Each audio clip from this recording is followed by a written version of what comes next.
This just in, the world's oldest pyramid was built during the last ice age. And I'm not even talking about Egypt. I'm saying our ancestors might have spewed a 27,000-year-old pyramid in West Java. Gunung Padang is not exactly shouting pyramid. It's more of a mound with huge scattered stones tossed all over it. But local people seem to revere it, and they have for centuries. It wasn't until recently that the Indonesian authorities decided to excavate a bit deeper to see what all the fuss was about. They ended up finding the remains of a human settlement. It was rather unexpected, since the mound is pretty high up. This excavation could only prove there were humans in the area as far back as 45 BCE, which sounds reasonable. It was up to an Indonesian geologist named Donny Hillman to prove that Gunung Padang is the world's first pyramid. He used all sorts of new technology to support his claim.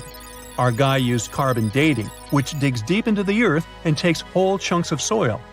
He found layers and layers of constructions, like he was digging up Rome and finding ancient buildings buried in the ground. His research proved that there had been caverns and even rooms down there, which could only mean one thing: humans. As for the rocks located up in the mound, they were most likely strategically placed by the people who lived there back in the day. They needed a place to meditate, so they arranged things in a harmonious way. Their smooth surfaces wouldn't be the result of years of erosion, but the works of great sculptures, the Michelangelos of their day, let's say. If this is all for real, then human civilizations began way before we think they did. Our ancestors, the Paleolithic humans, didn't have what it took to be considered a civilization, especially not the tools and knowledge to build pyramids. They needed a lot of masonry skills, which weren't all that available during the last ice age. His peers don't share this view, though. They could believe Hillman's theory if he had found evidence such as charcoal and bone fragments, but he didn't. Flint Dibble, another archaeologist, says that without concrete evidence of human activity, there's no proof of an actual pyramid. In this case, all the data proves is that the soil in the mound dates back to 27,000 years ago. He thinks the rocks on top of the mound just slipped down the hill, like rocks normally do. Only a complex society would have managed to build a stepped pyramid like they claim it was. But according to Bill Farley, an American archaeologist, there's just no reason to believe there were any settlements in Indonesia during the last ice age. Now, just so you know, the oldest known ancient society with this kind of knowledge is probably 11,000 years old and used to occupy the region of modern-day Turkey. Take a look, Turkey's Göbekli Tepe. It's also not a pyramid, but it's the oldest monolithic construction made by humans. Back in the Neolithic period, a lot of people settled there, and there are proofs for it.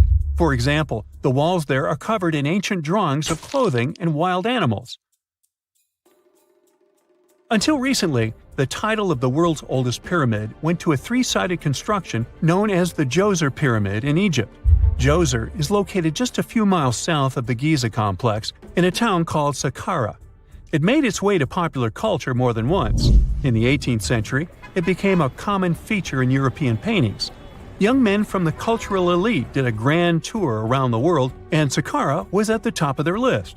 It was also featured in the video game Assassin's Creed, with a digital representation way more accurate than many historical drawings of the thing. That was kind of a big deal in ancient Egypt, to build pyramids for kings to spend their afterlives. And if you thought the Khufu pyramid was the oldest one in the world, well, Djoser was built 70 years ahead of that time. The development of new technology has allowed archaeologists to make groundbreaking discoveries, and a new, or should I say ancient pyramid in South America might win the title in dispute. It turns out that pyramids were also pretty fashionable in the Americas in the old days. Among them are the iconic pyramids of Guatemala's Tikal Temple Complex, the same ones that appeared in Star Wars No. 4. But to find the oldest pyramid in the Americas, one would have to travel to Peru. Deep in the Peruvian desert, archaeologists stumbled upon a sprawling ancient metropolis known as Caral. At first, researchers believed that the settlement was pretty recent, since the site was way too complex for ancient technology to handle it. As we said, Caral is a desert town, like Las Vegas, but without all the hoopla. This means no easy access to water. And for cities like these to thrive, they need a considerable irrigation system, which leads us back to complex technologies. The Peruvians surprised us all with this new discovery. This site was huge, filled with an amphitheater, houses, and religious buildings. The whole thing probably sprawled through 370 acres. And when scientists went to test their initial hypothesis using radiocarbon dating, they found that the city probably sprung around 2027 BCE. On the site, archaeologists found 6 pyramids that could possibly predate the one in Saqqara. As far as they know, both civilizations coexisted in the same time period, in opposite parts of the world. But since researchers can't pinpoint the exact age of Corral's pyramids, it's pretty hard to guess which civilization completed their pyramid first. If only we had a crystal ball.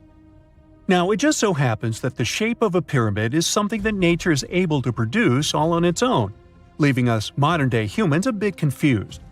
A classic example is the Japanese site of Yaonagani, which also goes by the name of Japan's Atlantis. The entire monument is about the size of 5 football fields and the height of a 5-story building. Explorers and scientists believe that Yaonagani dates back to 10,000 years ago. For Japan's top marine geologist, Professor Masaki Kimura, Yaonagani is the heritage of a lost civilization. Kimura has dived into exploring the ruins over 100 times over the past 10 years. To him, there are clear signs of human activity down there.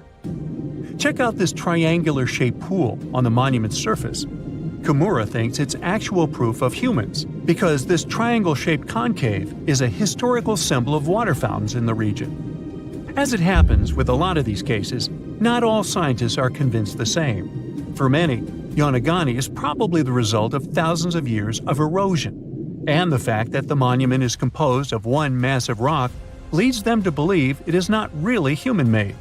Sure, these huge basalt columns may look like the ruins of a palace, but they're most likely the result of the intense volcanic activity in the region. And speaking of natural formations that really look like a human made it, a pyramid on Mars has been a hot topic lately. Humans have been keenly trying to prove that there is life on Mars for quite some time. But some are stretching it really far, saying that little green or gray people built a pyramid on the planet to try and build their own civilization. This picture was taken over a decade ago by the Mars Reconnaissance Orbiter, the MRO, but it started to resurface recently. It shows what looks like a 3-sided pyramid. Some people claim that the smooth side of the pyramid could only be the effect of otherworldly work. Then science comes along and explains that Mars is home to one of the deepest canyon systems in the whole solar system. The so-called pyramid is located in what is known as the Kandor-Chasma region. This Martian region has a bunch of similar formations that are nothing more than the result of erosion. Nothing supernatural going on there, apparently. You know, a lot happened in the first millennium CE. Sure, we're talking about 1,000 years worth of human history. If you'll remember from school, you'll know it was the time of the rise and fall of the Roman Empire. It was when humans saw the transition to the intense times of the Middle Ages. And some say it was the apex period of the Mayan civilization, all the way in Mesoamerica. But thanks to top-notch technological advancements, we can look at history a lot differently today. You see, archaeologists have found actual proof that the Mayan civilization may have started way before we think it did, and that since the beginning, their civilization was far from simple. To find out more about this, you'll have to tread deep into the Guatemalan rainforests. Are you down for the ride? Rainforests are dense and difficult to access. If you were an archaeologist, I'm betting you'd find them quite threatening as well. That's actually one of the reasons why we've been kept in the dark for so long when it comes to the truth about the Mayans. But take a look at this. You'd expect to see ruins like this in places like Portugal, England, or the United States. I'm talking about 130-foot wide roads, painted white to help travelers journey through the nighttime. For scale, these roads were about half the size of an American football field. Huge, huh? Scientists recently unearthed a 110-mile network of roads such as these, and they think this dates back to before the first registered Mayan ruins we've known so far. These roadways, which sometimes ran over swampy ground and were even elevated at times, are being called the world's first superhighways. Even if there is no registry of animal-powered vehicles, it's believed that the Maya used them to travel around a network of possibly 964 settlements. They were built like a huge spider web, and from what archaeologists have gathered, they worked as an implied system of economic and social interactions. This completely debunks the traditional idea that the Mayan pre-classic period, which dates back to 1000 to 350 BCE, was made of small tribal settlements. Imagine the manpower and engineering ability you need to muster to build something close to these white highways. Scientists believe that these causeways were built pretty much the same way as the Mayans built their pyramids. Oh, and if you're wondering about these gigantic pieces of architecture, don't worry, we'll talk about them in a bit. Now, so far, scientists believe that the roads were built with a mixture of mud and quarry stone. Oh, and using several layers of limestone, of course. Researchers were only able to find all of this out because of a new technology called LiDAR imaging. Do you know how we've used sonar technology to map out the ocean bed? Well, this is very similar to that. But instead of using sounds, we use laser systems. This mapping system allows researchers to see through and beyond the thick canopies of forests. It's like we have X-ray vision. This is definitely a game changer. But lost Mayan cities began to be unearthed in the mid-20th century. And since then, ruins from cities such as Tikal, Palenque, and Uxmal have been rediscovered. But let's take a few steps back for a moment to get some context. The Mayans were one of the biggest pre-Columbian civilizations living in the Americas. Until now, experts believe that, at its apex, the Mayan civilization consisted of over 40 cities with a population of millions of people. That's a lot of folks. Their civilization spanned Mexico's Yucatan Peninsula, Guatemala, and Belize, and they survived mainly on agriculture. The thing is, the Yucatan Peninsula was an extremely difficult place to grow crops. So the Maya had to develop a complex irrigation system in most of their cities. They built a series of ceremonial buildings, pyramids, plazas, and even courts for playing ball. The Mayans might have been keen pyramid builders, but they also developed an advanced astronomical system. With whatever ancient technology they had, they were able to predict the exact location of planets, such as Venus and Mars, as well as the exact dates of eclipses. Now, let's take a look at some of their sites. This is Tikal. Located at the heart of the Guatemalan jungle, Tikal is believed to have been the capital of the ancient Mayan Empire. At its height, it was comparable in importance to such cities as London or New York in today's world. It is composed of a series of complex monuments. In total, the site has 12,000 buildings. The North Acropolis is Tikal's most ancient complex of monuments. Built solely by human hands around 350 BCE, it served as the resting place of kings and chiefs. Its monuments are up to 200 feet high. Back in the day, the step pyramid temples were painted a beautiful red. Mayans loved that color. Today, of course, you'll only see the limestone. We've said that the Mayans spread out through different countries, so it shouldn't come as a surprise that Chichen Itza is a 10-hour drive from Tikal today. There's no feud between the two, they were just different city centers, like New York and LA. It's got one of the best preserved pyramids on Earth to date. Located in Mexico's Yucatan state, this Mayan city is well over 1,500 years old. At its peak, it was home to 35,000 people. The site covers 4 square miles of land. The highlight is El Castilla, a tremendous step-like temple standing 80 feet above ground. Its most peculiar feature is that it has 91 steps up each of its 4 sides, including the upper platform, which makes for 365 steps, the same number of days as the solar year. Makes you go, Behold, the lost city of Palenque. Another important Maya city is believed to have hosted over 6,000 people at its peak. Archaeologists have made some unusual discoveries on this site. The most eccentric of them all makes us think of Indiana Jones and the Tomb Raider. One of the buildings in Palenque is believed to be the final resting place of the Red Queen of Palenque. She was believed to be the grandmother of the last Mayan king. In her honor, a huge monument was built to keep her body after her passing. The discovery of the tomb itself was already thrilling. Archaeologists found an ancient monument when digging at the site back in 1994. The first they saw was a room with a hidden door. Once they opened the door, they discovered an 8-foot-long corridor. At the end of this corridor was the queen's chamber, and inside was the mummy of the queen herself. They found her to be accompanied by her pearls, jade shells, and expensive rocks. But as the team explored the remains, they saw something strange. The room was filled with a red-colored powder. Researchers knew that the color red was important to the Mayan people, but they didn't understand why the queen was buried with this unknown substance. They took a sample back with them for further analysis and discovered that the red powder was cinnabar, a very dangerous mineral. This powder, when inhaled, can cause severe health damage to a person. The team concluded that this could only be a trap for anyone trying to steal her riches. Talk about curses, huh? One thing that has always troubled researchers is the lack of evidence on the decline of this almighty empire. What could have been the cause of their demise? Was it a drought? Some disease? New research in 2017 did shed some light on this issue.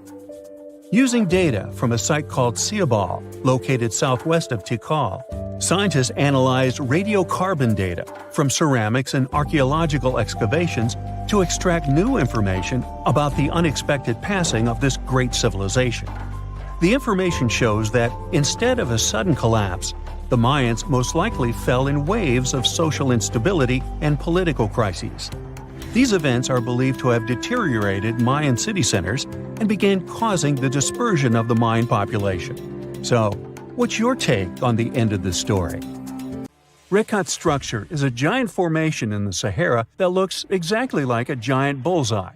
It's so wide that you can see it from space. Even the CIA got interested in it. In 1965, they planned a flyover looking for geomagnetic anomalies. The findings are still classified.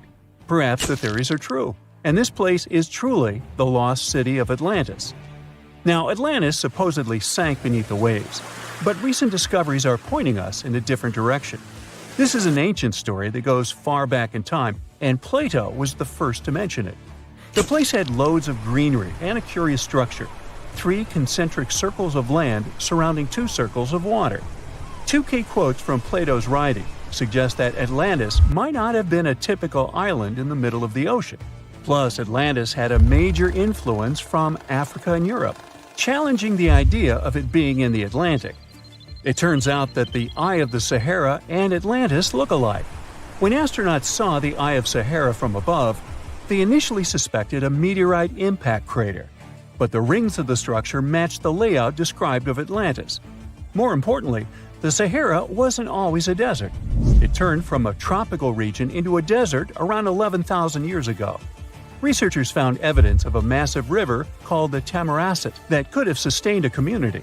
This river flowed toward the Rekat structure, aligning with Plato's description. The Trans-Saharan Seaway ran through the Sahara 50 to 100 million years ago.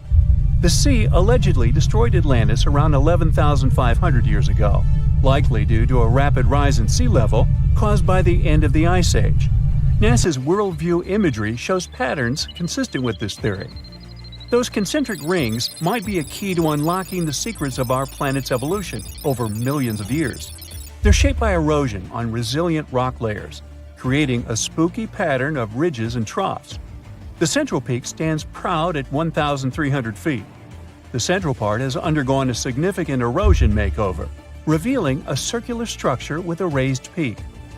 Unlike impact craters, the Eye of the Sahara flaunts a striking balance and symmetry. Some say it results from rock uplift, sculpted by wind and water. Others think it's an ancient anticline, eroded to reveal its concentric glory. Then there's a salt diapir theory, suggesting that salt's buoyancy sculpted this beauty. Dating techniques have proved that it formed 541 to 252 million years ago, give or take a million or two. Ancient tools are scattered around the outer rings of the structure near riverbeds. Some older stone tools have also been spotted in the same areas. And still, even though some spear points from the Neolithic period have been found, there aren't many signs that people were living there back then. The area seems to have been used for short-term activities like hunting and making tools. There are other unearthly mysteries that haunt our world. One such enigma is in Norway, the ominous Hessdalen light phenomenon, also known as the Valley of Lights, leaves scientists confused. This valley is 10 miles wide. It's quite isolated, but a peculiar blue box sits high on the hillside, equipped with cameras scanning the valley. The unsettling saga began in the 1980s, when the night sky over Hessdalen erupted with burning fireballs, a recurring spectacle that sent shivers down the spines of those who witnessed it. This wasn't a fleeting occurrence, rather it became a regular thing. Terrified locals reported encounters with these unexplained luminous phenomena, some of which happened near their homes. Unease spread like wildfire. At its peak, there were about 20 sightings every week. The phenomenon made its way into newspapers, magazines, and media worldwide. Soon, people flocked to the valley, hoping to see the lights themselves. In 1984, experts joined the fray, armed with sophisticated instruments like magnetometers, radiometers, and other ometers. What they encountered was mind-bending, lights that defied explanation. Some moved at a leisurely pace, while others raced through the sky at an astonishing 19,000 miles per hour. People tried to explain these lights: airplanes, distant reflections, ball lightning, satellites, planets, meteors. But the speed and how these lights danced ruled out all those theories. We're slowly approaching another mysterious place. This is the greatest subglacial lake among Antarctica's 675 known lakes. It can easily hide unknown life forms. This lake is beneath the East Antarctic ice sheet. Dive about 2.5 miles under the ice, and there you'll see Lake Vostok, located at 1,600 feet below sea level. This lake is 155 miles long and 31 miles wide at its broadest point. With an average depth of 1,400 feet, it's also the world's sixth largest by volume. It's like an underwater city with lofty pillars and deep basins. The secret lake was discovered in 1993, yet it had been waiting to be found down there for over 2,000 years, collecting ancient secrets. In 2012, scientists drilled through the ice, creating the longest ice core ever. They pierced the ice all the way to the lake's surface. The year 2013 brought an unexpected twist when the tranquil waters erupted during the extraction of an ice core, mixing with drilling fluids. Then they got a pristine water sample in 2015. Some believe there might be previously unknown life forms down there, since it's a fossil water reserve that's been untouched for millions of years. That could be a lot like those speculated ice-covered oceans on moons like Europa and Enceladus. It all started with a theory in the 19th century, suggesting fresh water lurking under Antarctic ice sheets. Then, in 1955, seismic soundings hinted at a subglacial lake, and by the 90s, satellite data confirmed Lake Vostok's existence. Now, Lake Vostok isn't alone. In 2005, they found an island in the middle of the lake. Then, two smaller lakes joined the party. They suspect that a secret network of subglacial rivers might link these lakes. Now, very far away from Antarctica, in Venezuela, Catatumbo lightning presents a sinister light show at the junction of the Catatumbo River and Lake Maracaibo. This unsettling lightning phenomenon happens at about 140 to 160 nights a year, going on for 10 hours a day, and can flash up to 280 times in a single hour. The frequency of this lightning show changes with the seasons and from year to year. There was a break between January to March in 2010, causing a bit of worry that it might vanish forever. As the sun sets, winds from the east start picking up speed. The strong wind is called a nocturnal low-level jet, like what you see in the Great Plains of North America. These winds bring moisture, mostly from the Caribbean and the lake itself. This humid air hits high mountain ridges, causing thunderstorms to form over the mountains.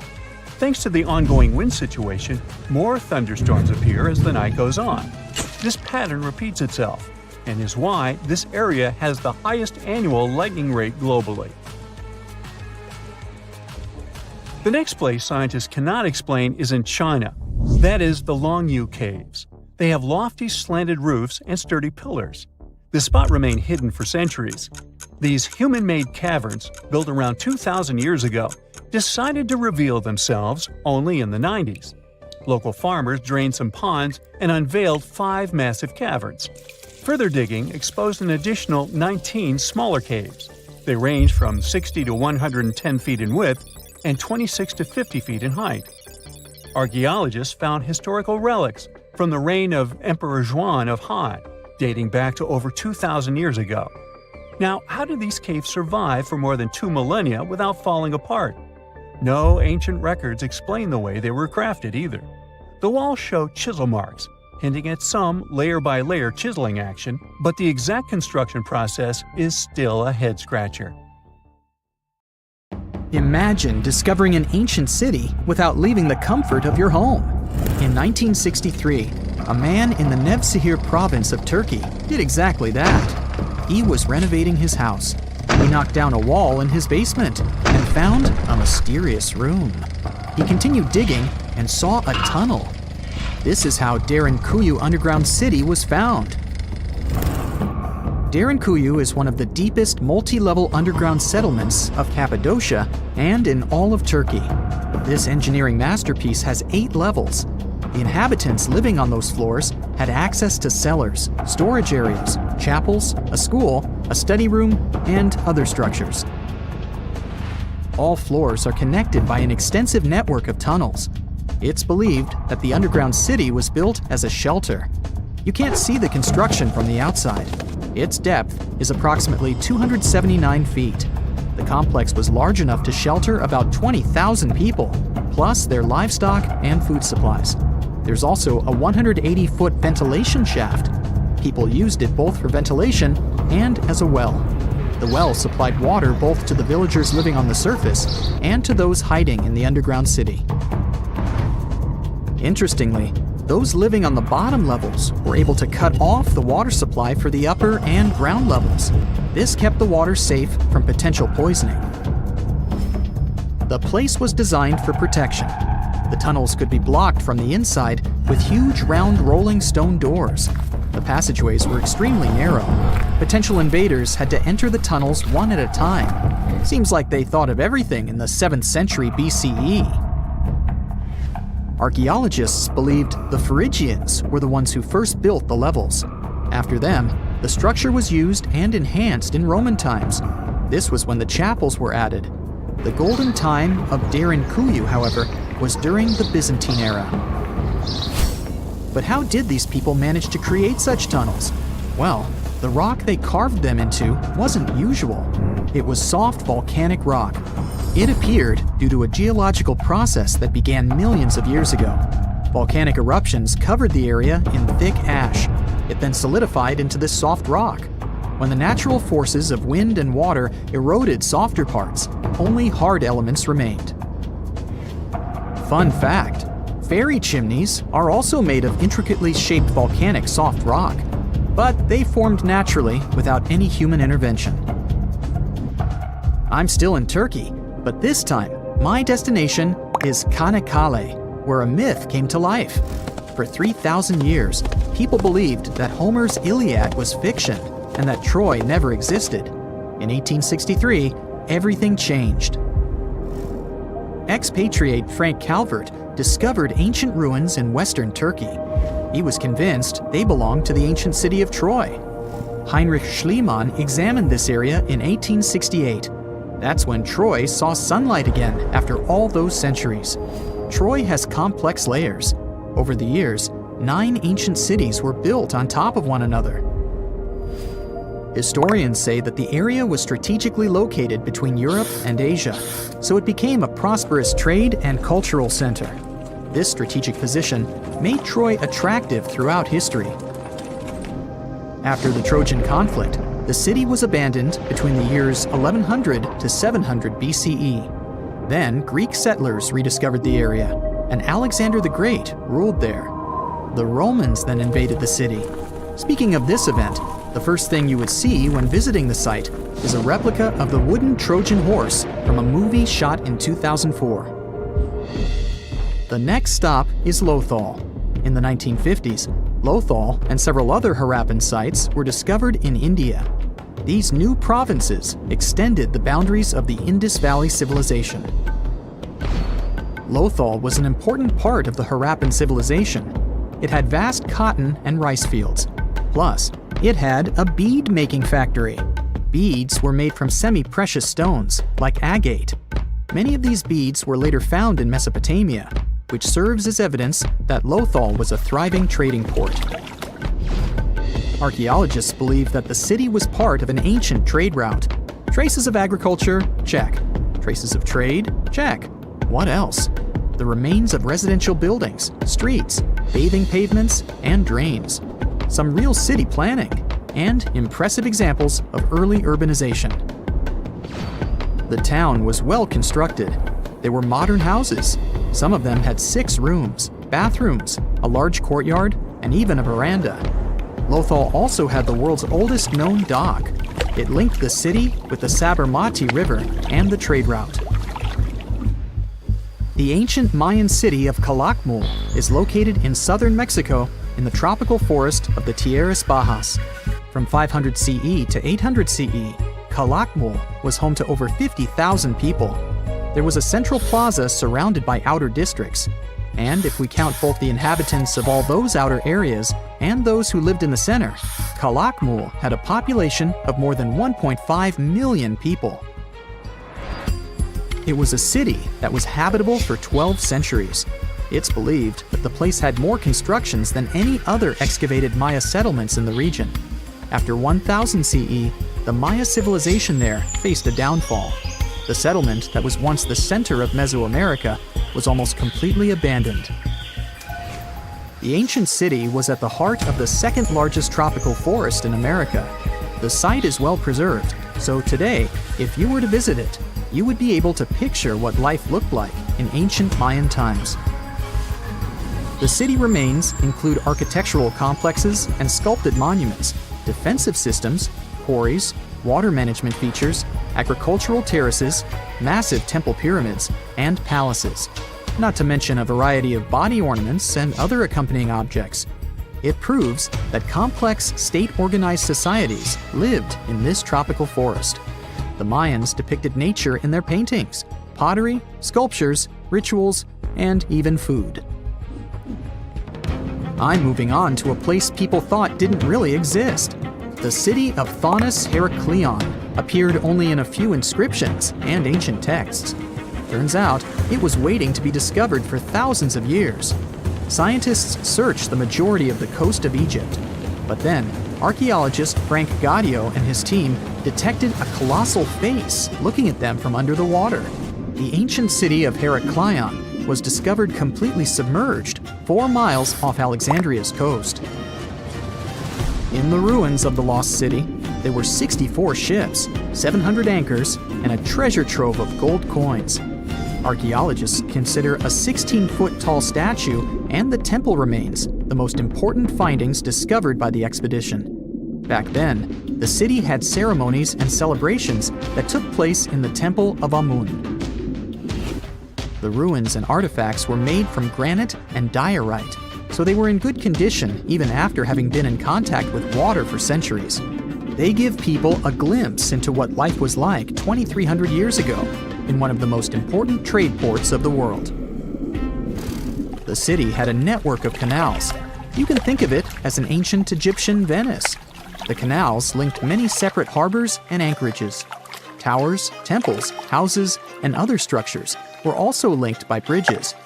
Thonis Heracleion was the country's main port for international trade and the collection of taxes. No one really knows how the city ended up submerged, but archaeologists connect it with natural causes. At the end of the 2nd century BCE, most probably after a flood, Heracleion got covered with water. Then, Alexandria, the city founded by Alexander the Great, became more glorious than Heracleion. Before Alexandria's fame, Heracleion was the main port of entry to Egypt. So, after the disaster, many ships heading for Heracleion had to change their route and go to Alexandria. Heracleion lost its glory until its rediscovery in 1933. Mesa Verde is an American national park in Colorado. The park is the largest archaeological preserve in the U.S., with more than 5,000 sites, including 600 cliff dwellings. Mesa Verde means green table in Spanish. The name comes from the shape of the mountains in the area, with flat tops and steep sides. The park is an ancestral Puebloan archaeological site. Starting from 7500 BCE, a group of nomadic Paleo-Indians seasonally lived in Mesa Verde. They were hunters, gatherers, and crop farmers. They built the first pueblos in the region. By the end of the 12th century, the Mesa Verdeans began constructing massive cliff dwellings, which are now the best-known structures in the park. Imagine working 7 days a week on a large-scale construction site. You, along with thousands of others, carry millions of stone blocks and put them on top of each other according to a complex system. You work without modern construction equipment. You have no air conditioning or constant access to water. It's so hot outside that you can fry eggs on the road.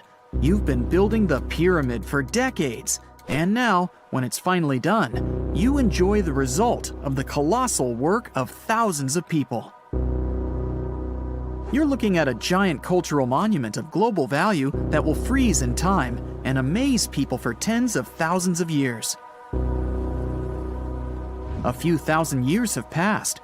People in the 21st century see the pyramids and are like, wow, I can't believe humans have built this. Yeah, the people who built the pyramids wouldn't have appreciated such a theory. But actually, there are reasons to believe that people built it using some fantastic technology. From the outside, it seems the Great Pyramids are just big triangles of stone. People just put some heavy blocks on top of each other, and that's it. In fact, the design seems too perfect to be true. The pyramid consists of more than 2 million blocks. They lay so close to each other and are so even that you couldn't squeeze even a thin sheet of paper between them. Scientists still can't figure out the exact technology for building the Egyptian pyramids. One of the biggest and most famous is the Great Pyramid of Giza. This huge construction, well known all over the world, has one big secret. There should be a capstone on top of the pyramid. It's a triangular-shaped stone block, a small pyramid on top of a huge one. It's also called a pyramidion. The builders of ancient Egypt made it out of granite and limestone and covered it with gold. No records or old drawings prove that there was a pyramidion at the top of the Great Pyramid of Giza. But there's another ancient Egyptian structure with such a triangle, the Red Pyramid. It was built before the Great One, and its capstone has survived to this day. Archaeologists have found and reconstructed it. But where could the capstone of the Great Pyramid be? It's a mystery that still has no answer. Some are sure that some thieves have stolen it from the top. Maybe they just climbed up and pushed the pyramidion down. It makes perfect sense. The capstone was probably the most valuable element of the pyramid. Many scientists and archaeologists still don't know its exact purpose. Some believe that this peak covered with gold glorified the pharaohs. The capstone reflected moonlight at night and illuminated the entire space around it. During the day, the capstone reflected sunlight with its shiny surface. You could have noticed it from afar. The top of the pyramid was a kind of guiding star for lost travelers. All other stone blocks of the pyramid consist of limestone. People polished them to make them look shiny. In the past, they were even glowing and reflected light. You could see glowing pyramids from space, although they looked like tiny lights. Over thousands of years, winds, sandstorms, and rains have changed the pyramid's appearance. If people had taken care of them all this time, they would have looked like something out of science fiction movies, or the pyramids from Las Vegas. But unfortunately, we will never see their original appearance. Some archaeologists and scientists believe that the capstone could absorb the sun's energy and distribute it evenly throughout the pyramid. No one knows precisely why the Egyptians needed this technology.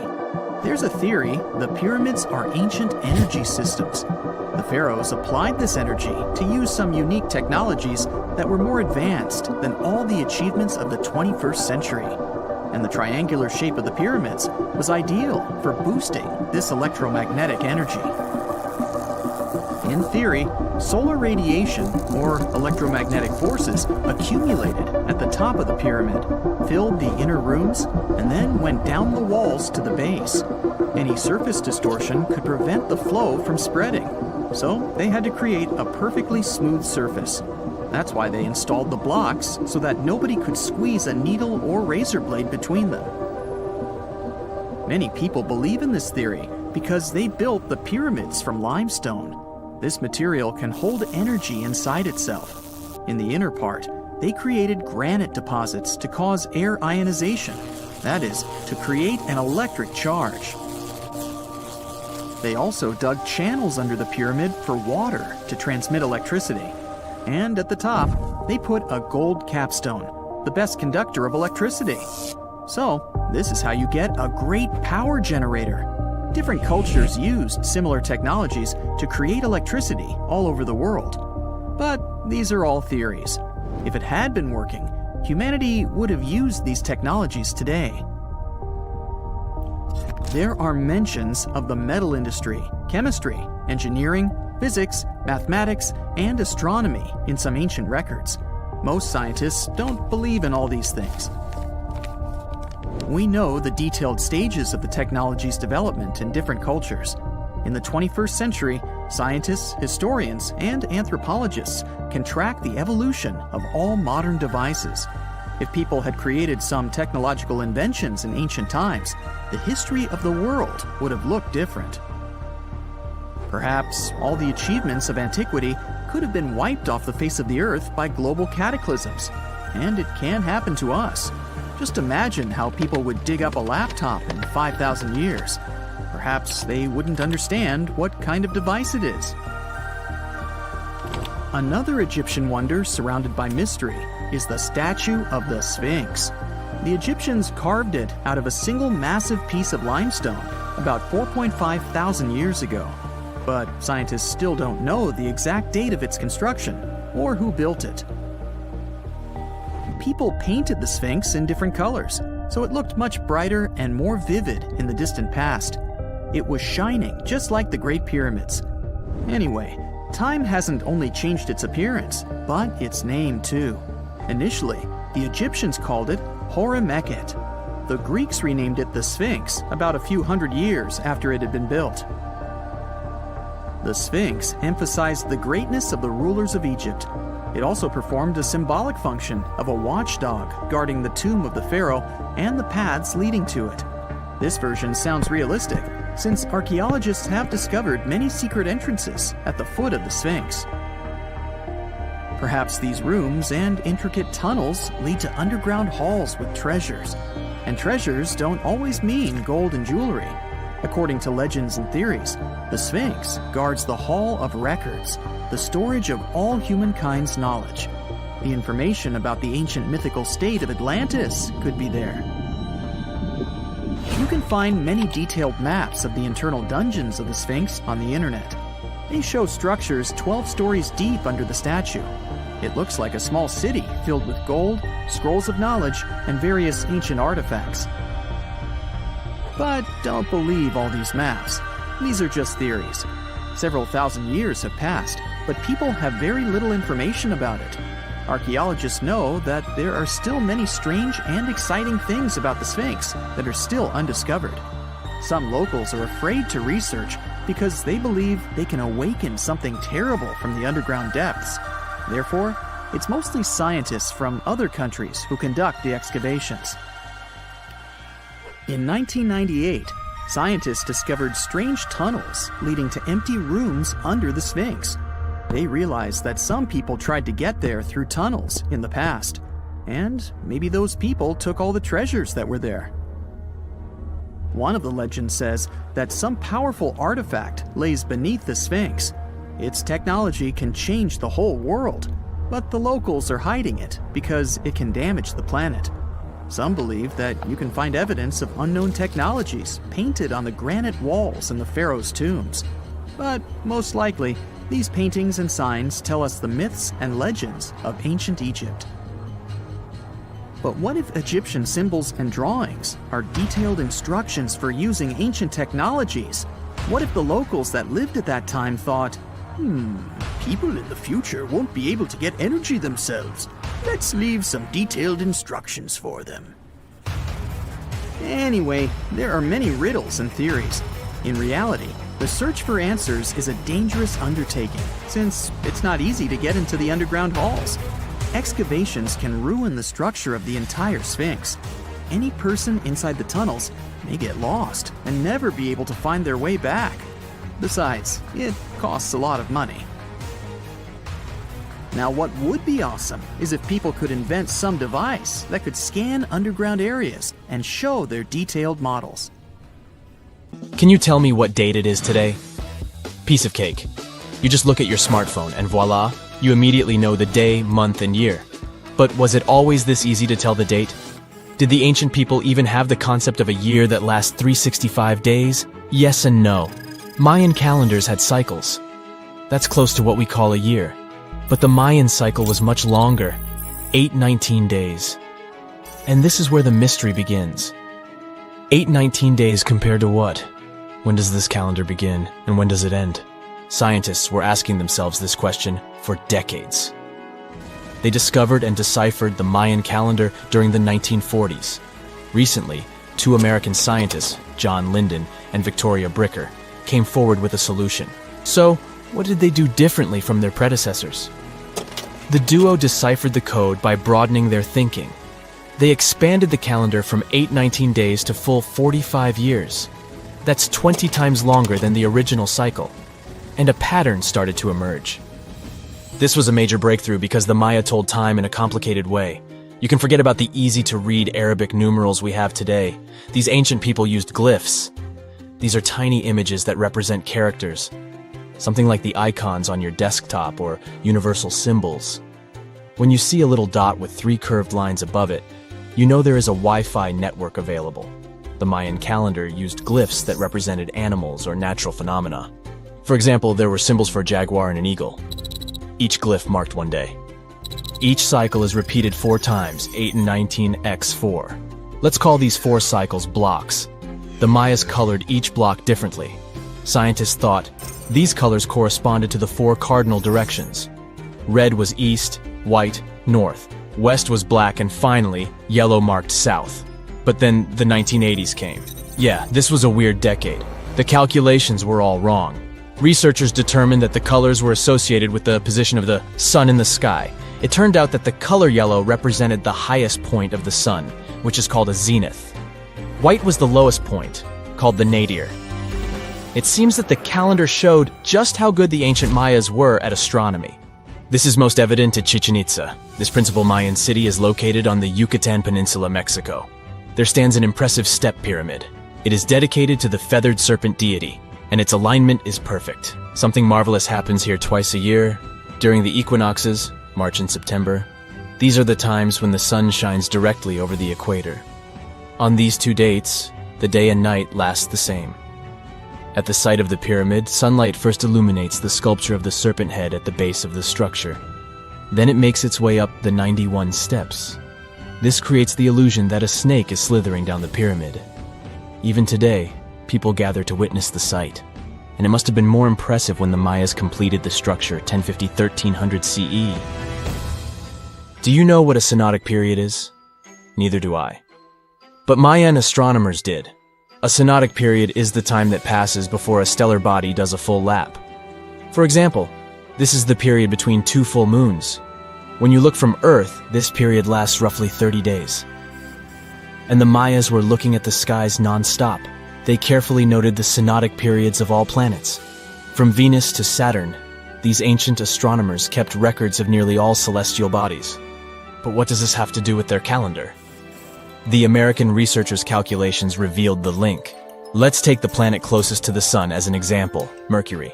Its synodic period is 117 days. Multiply that by 7 and you get which number? Exactly 8 to 19, when 17 x 7 equals sign 819? Coincidence? Definitely not. Because synodic periods of other planets also neatly match the magical figure 819. But this is not visible from a single Mayan cycle. Scientists had to expand it several times to discover the pattern. There is a reason why no one could decipher the code for so long. They were focused on a single planet. The trick was to add the Mayan calculation for all the planets. Researchers just needed to see the bigger picture. This brings us to the year 2012. Can you remember that some people thought that the world would end on December 21st? That turned out to be a bust. We are alive and well now. But what started this false rumor? The Mayan calendar, of course. You see, these ancient people based their calendar on long periods of all the planets. That included a lot of complicated math and a lot of multiplying. This 2012 was simply the time when their cycle ended. It is known as the long count. This period is the same as our year. For the Mayas, 2012 was something like the 31st of December for us, just an end of a cycle in which they measured time, so there was no need to panic. Those New Year's Eve parties might be a bit wild, but the world doesn't end on January 1st. The Mayas stretched more than their calendar. Rubber was the name of the game. Yes, you've heard it correctly. These ancient people were making different grades of rubber 3,000 years before one famous American did, Charles Goodyear. They would extract natural latex from the rubber tree. This is a milky substance that can be turned into rubber. And they weren't the only ones. Scientists found evidence that their neighbors, the Aztecs and the Olmecs, did the same. But what did they do with rubber? They didn't need car tires, definitely. But it's cool to have a nice pair of sandals for the beach. The Spanish wrote about rubber sole footwear that natives wore. Sadly, scientists still haven't found them. That would be a big step for archaeology. So the Maya were playful with rubber, literally. Researchers guessed that they produced balls from latex. These were bouncy and ranged in size from a softball to a soccer ball. A typical Mayan ball game, pits, involved 2 hoops. You must be thinking basketball, but not quite. The hoops were set on walls, 23 feet high. Compare that to the NBA standard of 10 feet. And the hoop was the other way around. There is also a sweet side to the story of the Mayas. These ancient people enjoyed chocolate. In fact, the modern word chocolate probably comes from their language, Xocolatl. This meant bitter water. Okay, you get the bitter part, but why water? The Mayas didn't produce chocolate in the form we know it today. They didn't make bars of chocolate. They drank it. Smashed cocoa beans made for excellent drinks. The Mayas perfected the mixture over time and even added spices. Anyone up for a fiery chocolate drink with stew peppers and cornmeal? Who knows, maybe this beverage actually tasted well. Cocoa beans were sacred and used as a currency. Researchers believe all social classes got to enjoy it. Free chocolate for all sounds nice even today. But where did the Mayas get clean water for their cocoa drinks? From the oldest known filtration system in the Western Hemisphere. It was based on zeolite. These are minerals that contain aluminum and silicone compounds. And guess what?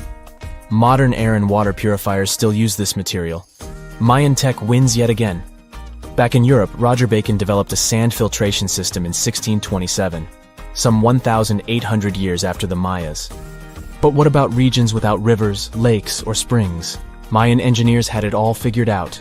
Rainwater. They would carve out large reservoirs in the limestone bedrock. Then, they would coat these underground caves with a layer of a watertight material. The final step was to make small channels that collected water from the hills above.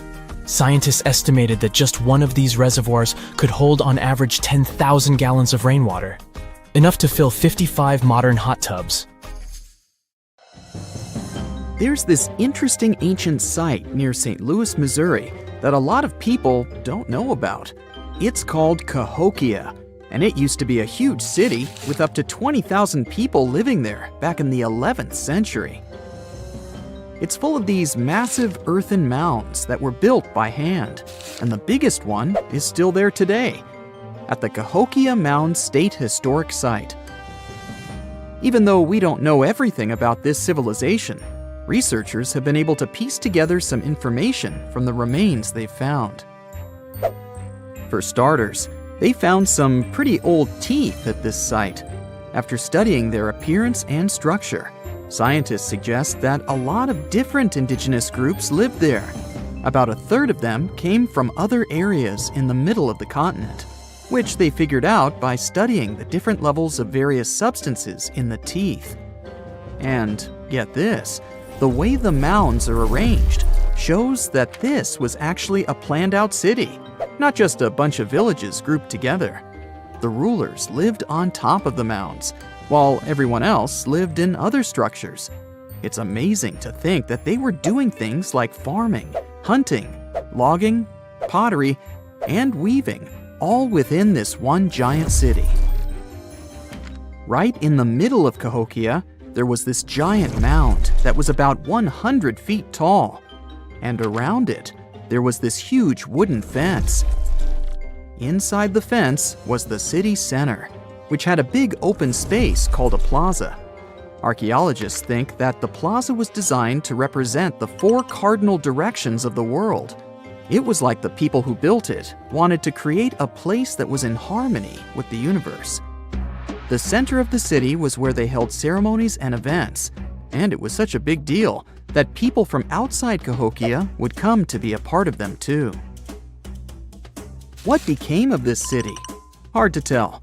Some people think that the reason it fell apart is that they cut down too many trees and the land got all messed up. Other scientists believe that's not true because the soil was still in pretty good shape after the city was gone. The Europeans were not even around at that time, so they couldn't have influenced the downfall of Cahokia either. There's also one theory that suggests there were fights with other communities that caused the city to collapse. These days, there are over 65 preserved mounds, and you can even climb the steps of the tallest one. The best part is that local authorities are thinking of making it a national park, so you should totally plan to visit before it gets too crowded. Mohenjo Daro is another lost ancient city that's still surrounded by mystery. Located in modern-day Pakistan, it was a city that flourished during the Bronze Age, and it was extremely advanced for its time. It had things like water systems and fancy architecture that other cities didn't have back then. Despite these features, it's not as well known as other ancient cities, like those in Egypt or Mesopotamia. What's even weirder is that at some point, the city was abandoned, and no one knows why.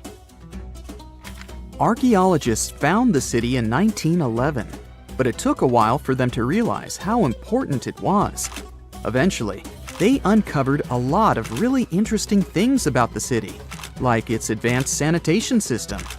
Excavations uncovered over 700 wells, as well as private baths and a large communal bath. Remarkably, even private homes had toilets, and waste was efficiently disposed of through a citywide sewage system.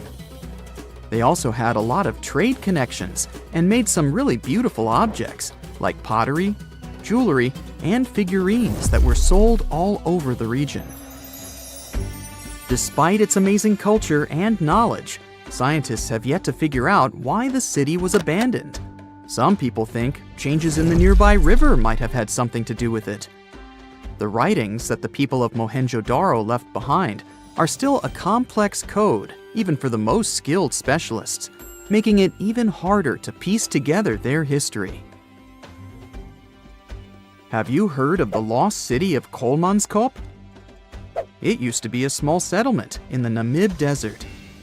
Legend has it that it got its name from a man named Coleman who got stuck in the local dunes and was never seen again. But that's not the interesting part. In 1908, a railway worker found a shiny stone and showed it to the chief railway foreman, who turned out to be a hobby mineralogist.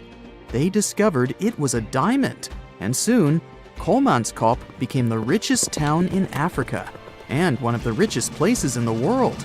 It had luxurious stone houses, a school, a hospital, and even an ice factory to produce ice for fridges.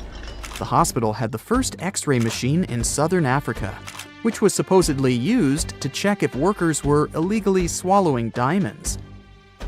Its popularity began to decline in the late 1920s when another diamond-rich location was discovered nearby. Most of the inhabitants soon began to flee the city in search of a better life, leaving the buildings abandoned. In 1938, all machinery was taken south and the town was left to the desert. The last inhabitant left Kolmanskop between 1956 and 1960. The hot climate and low humidity have preserved the structures over time, and tourists can now visit this desert ghost town. You've surely heard about this next ancient city, Machu Picchu. It's this incredible ancient location in Peru. It stretches across a huge piece of land in the Andes Mountains and sits high above sea level. It's even considered one of the wonders of the modern world. But here's the thing. Scientists aren't exactly sure what it was used for. It could have supported up to 750 people, but there aren't a lot of human clues left behind. Some people think it was more of a spiritual or ceremonial place, while others believe it may have been like a fancy spa retreat for the nobles. The extensive terraces might mean it was used for crop testing or as a trading hub. And there's even a theory that it was used as a prison because they found a cell-like area too. It's amazing that even today, archaeologists and historians are still puzzled about how it was built. Did you know that they probably didn't even use wheels for transportation? And those massive granite rocks were somehow pushed up the steep Andean mountains, even though most of them weighed a lot. Some historians think that hundreds of people worked together to push each rock up the peak. The huge stones at Machu Picchu are also so close together that you can't see any cracks between them. It's pretty cool because it also makes the area safe during earthquakes, which is important since Peru is a shaky country. But how did the stones stay put during all those quakes? They actually move a little bit, but then they go back to their original spot, almost like they're dancing. Some people think wet wooden wedges were used to keep them in place, but that doesn't really add up, considering how big the structures are. Locals back then also seem to have built Machu Picchu without using any pack animals or iron tools. They had to sculpt and put everything together using mostly their hands. Plus, the citadel is built on a fault, so they had to move a bunch of stone and earth to make it flat. Scientists also think that the real construction is actually underground because of the deep foundations and drainage system. In fact, there's a hidden water system that was just recently discovered using 3D scanning. They didn't even use mortar to put the granite blocks together. They were so precise that you can't even fit a sheet of paper between them. One theory suggests that people that lived there used stone tools made of a harder material than the stone they were cutting. Everyone loves a good landmark. The Roman Colosseum, the ancient city of Machu Picchu, the Giza pyramids. But have you ever wondered how it once looked? Way back in the days when they were built? Or even in the time they were covered in ivy and forgotten by humanity? Buckle up, because we're heading on a time travel adventure to the world's greatest archaeological sites. Our voyage begins in South America, deep inside the Peruvian mountains. Behold, the city of Machu Picchu. Machu Picchu is a monument to the ingenuity and power of the Inca civilization. During its prime, the Inca civilization stretched 2,500 miles along South America's coastline from modern-day Ecuador all the way down to Chile.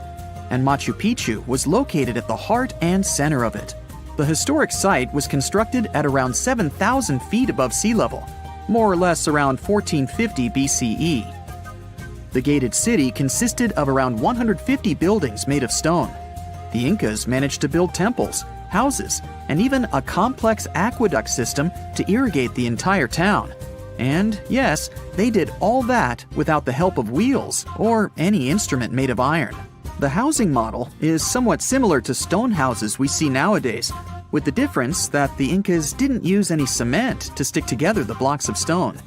Yet, they fit seamlessly on top of each other.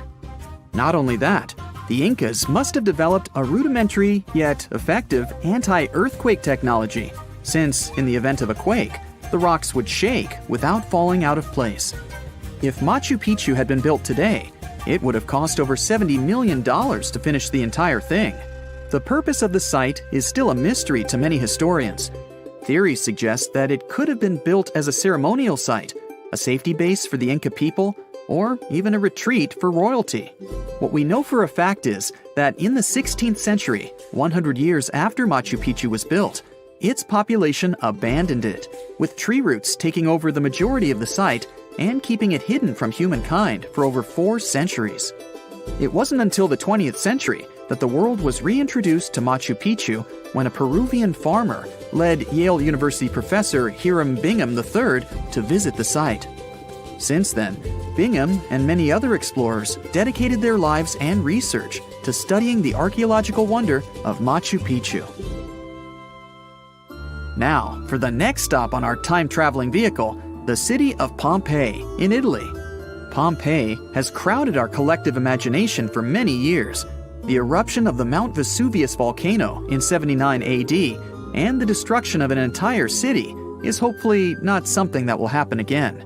But I bet you're wondering, what did Pompeii look like on its last day?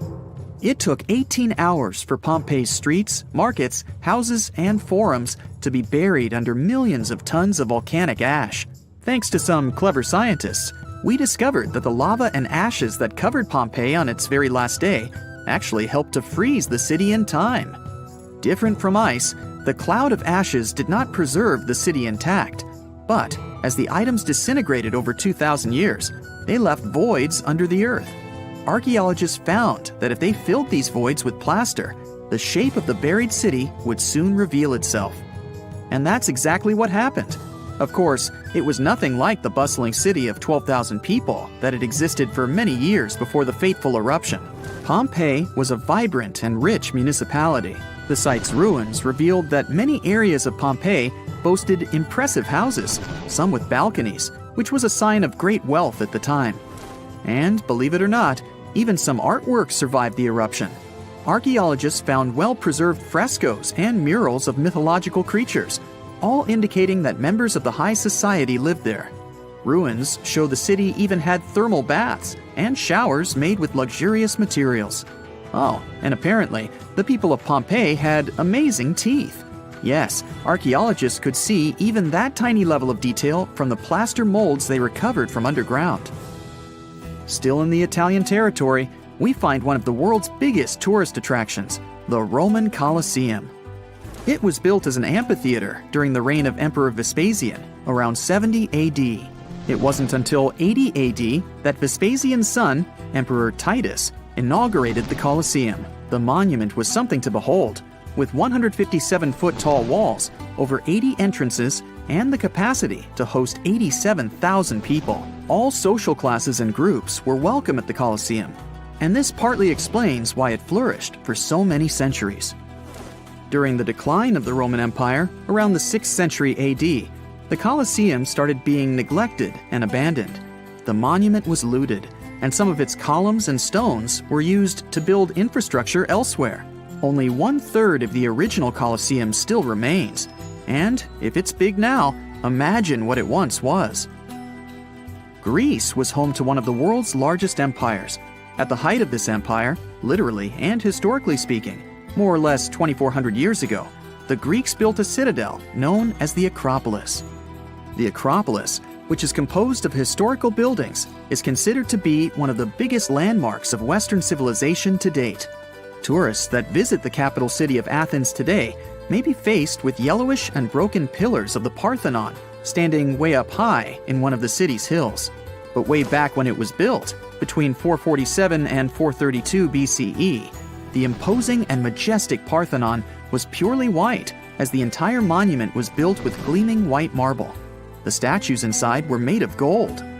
The Parthenon is a 23,000 square foot temple held up by 69 marble columns. The largest blocks of marble are massive, weighing around 10 tons each. And the most surprising fact is that the marble didn't come from Athens. but from a nearby site that stood 10 miles from the Acropolis, known as Mount Pentelicon. Historians intrigued by where the primary material for building the Acropolis came from found tiny and big blocks of marble all scattered around the floor of Mount Pentelicon. There was also a paved road that the Greeks had built to carry the rocks around. But perhaps the most impacting monument of all times is located at the heart of the Middle East, outside the Egyptian city of Cairo. The pyramids are considered one of the 7 wonders of the ancient world. The Giza pyramid complex was built as a tomb for the pharaoh Khufu around 4,500 years ago. Between 20 to 30,000 people took part in the construction process. It's composed of 3 pyramids. The massive monument is made out of approximately 8,000 tons of granite and over 550,000 tons of mortar, which gives it the appearance it has today. Would you believe me if I told you that the pyramids didn't always look like this? Far from it. They were shiny white with a golden triangular tip at the top. This is because the Egyptians used over 6 million tons of limestone to cover the entire rocky, step-like structure, all so that they could gleam white under the unforgiving sunlight of Egyptian skies. The Pyramid of Khufu remained the tallest structure on Earth made by humans for over 3,800 years. It was the only 8-sided pyramid in Egypt and was believed to align with Orion's belt. It's considered to be the most aligned construction facing north. In 1979, it was inscribed on the UNESCO World Heritage List. Let's head on down to the Indian city of Agra to quickly visit the Taj Mahal. You may know it as the Taj, but it can also be called by its more endearing name, a teardrop in the cheek of time. The Taj took over 22 years to build and was commissioned in 1632 by Mughal Emperor Shah Jahan as a declaration of love for his third and favorite wife, Mumtaz Mahal. It was made with ivory white marble, and amazingly, due to tight conservation, it still remains very similar to what it was when it was built. I think all this talk of landmarks got me thirsty for some traveling. What about you? Tell us in the comments below if you've ever visited some of these sites, or which interesting landmarks you'd add to this video. Before we get into the reason why and how there are pyramids all around the world, let's talk about some of the examples. I'll start with the Pyramid of the Sun in Mexico. These folks really knew how to build a city. Their well-planned urban center spanned over 7 square miles and boasted several pyramids. But the Pyramid of the Sun is the most impressive. This giant pyramid was built way back in 100 CE and is one of the biggest structures of its kind in the whole Western Hemisphere. It's so big that it's 216 feet high above the ground. If you ever find yourself in this ancient city, you won't be able to miss the Pyramid of the Sun. It's right there on the east side of the Avenue of the Dead, the city's main north-south street. To build this incredible pyramid, around 1 million cubic yards of material were used, including a special kind of red volcanic rock called hued tezontle. Impressive, huh? We don't know too much about the people who built the Pyramid of the Sun or its purpose. But archaeologists believe there was once a temple on top of it. When explorers went below the pyramid in the 1970s, they found a bunch of cool tunnels and chambers.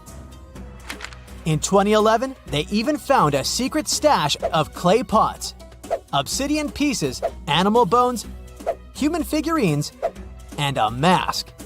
Who knows what other secrets the pyramid is hiding? If you decide to see this one, you must climb the pyramid using the 248 uneven steps on the west side. Watch your step. Sudan got some pyramids too. Nubian pyramids aren't as big as the ones in Egypt, but they still got around 200 of them. These ancient pyramids have been home to the tombs of the pharaohs of the Meroitic Kingdom for almost 1,000 years, who ruled Egypt from Nubia to the Mediterranean Sea. The pyramids at Meroe were constructed using granite and reddish sandstone. Oh, and did you know that Sudan has more ancient pyramids than Egypt? The Kushite pyramids depict the indigenous architecture and burial traditions of Nubia's Napata and Meroe kingdoms, which ancient Egypt influenced. Meroe, the burial site of over 40 queens and kings, is the most extensive Nubian pyramid site. The tomb walls depict mummified royals bedecked in jewelry, their wooden caskets containing bows, quivers of arrows, and other artifacts pointing to the Meroitic relationship and trade with Egyptian and Greek civilizations. So if you're looking for some ancient tombs to explore, you may consider skipping the crowds in Egypt and heading on down to Sudan. Let's fly to Iraq to see some more pyramids. Ziggurats have fancy receding layers and tiered temples. Instead of a smooth exterior, it has tiers like a cake, perfect for all the important work and rituals that went on inside. You can find these towering structures scattered throughout Iraq and Iran, and they're a real testament to the power and skills of the people who built them. One of the biggest and most impressive ziggurats is the ziggurat at Ur. It's basically a giant rectangular pyramid that stands a whopping 70 to 100 feet tall, with 3 levels of terraces and a temple on top.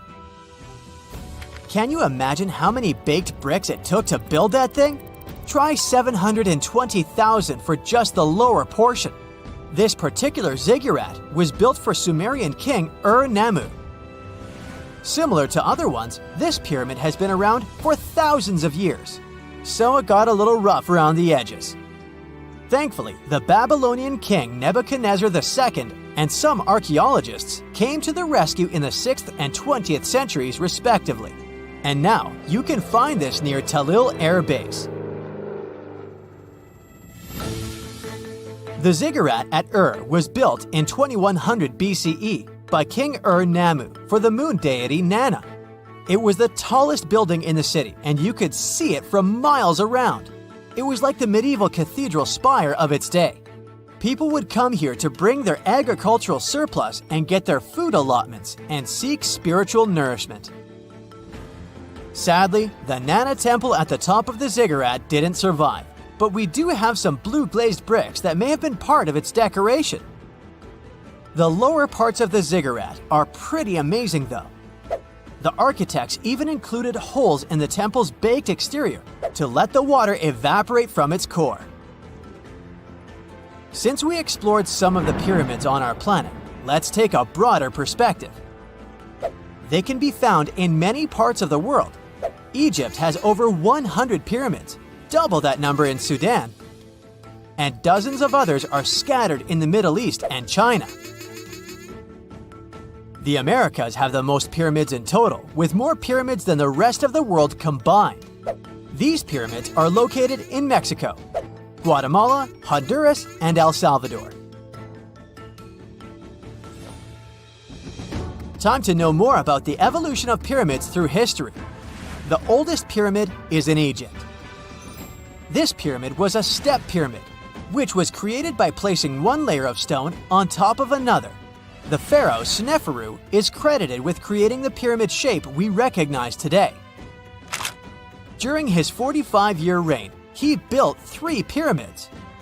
His first 2 attempts failed, but he finally got it right with the Red Pyramid, which is considered the first true pyramid.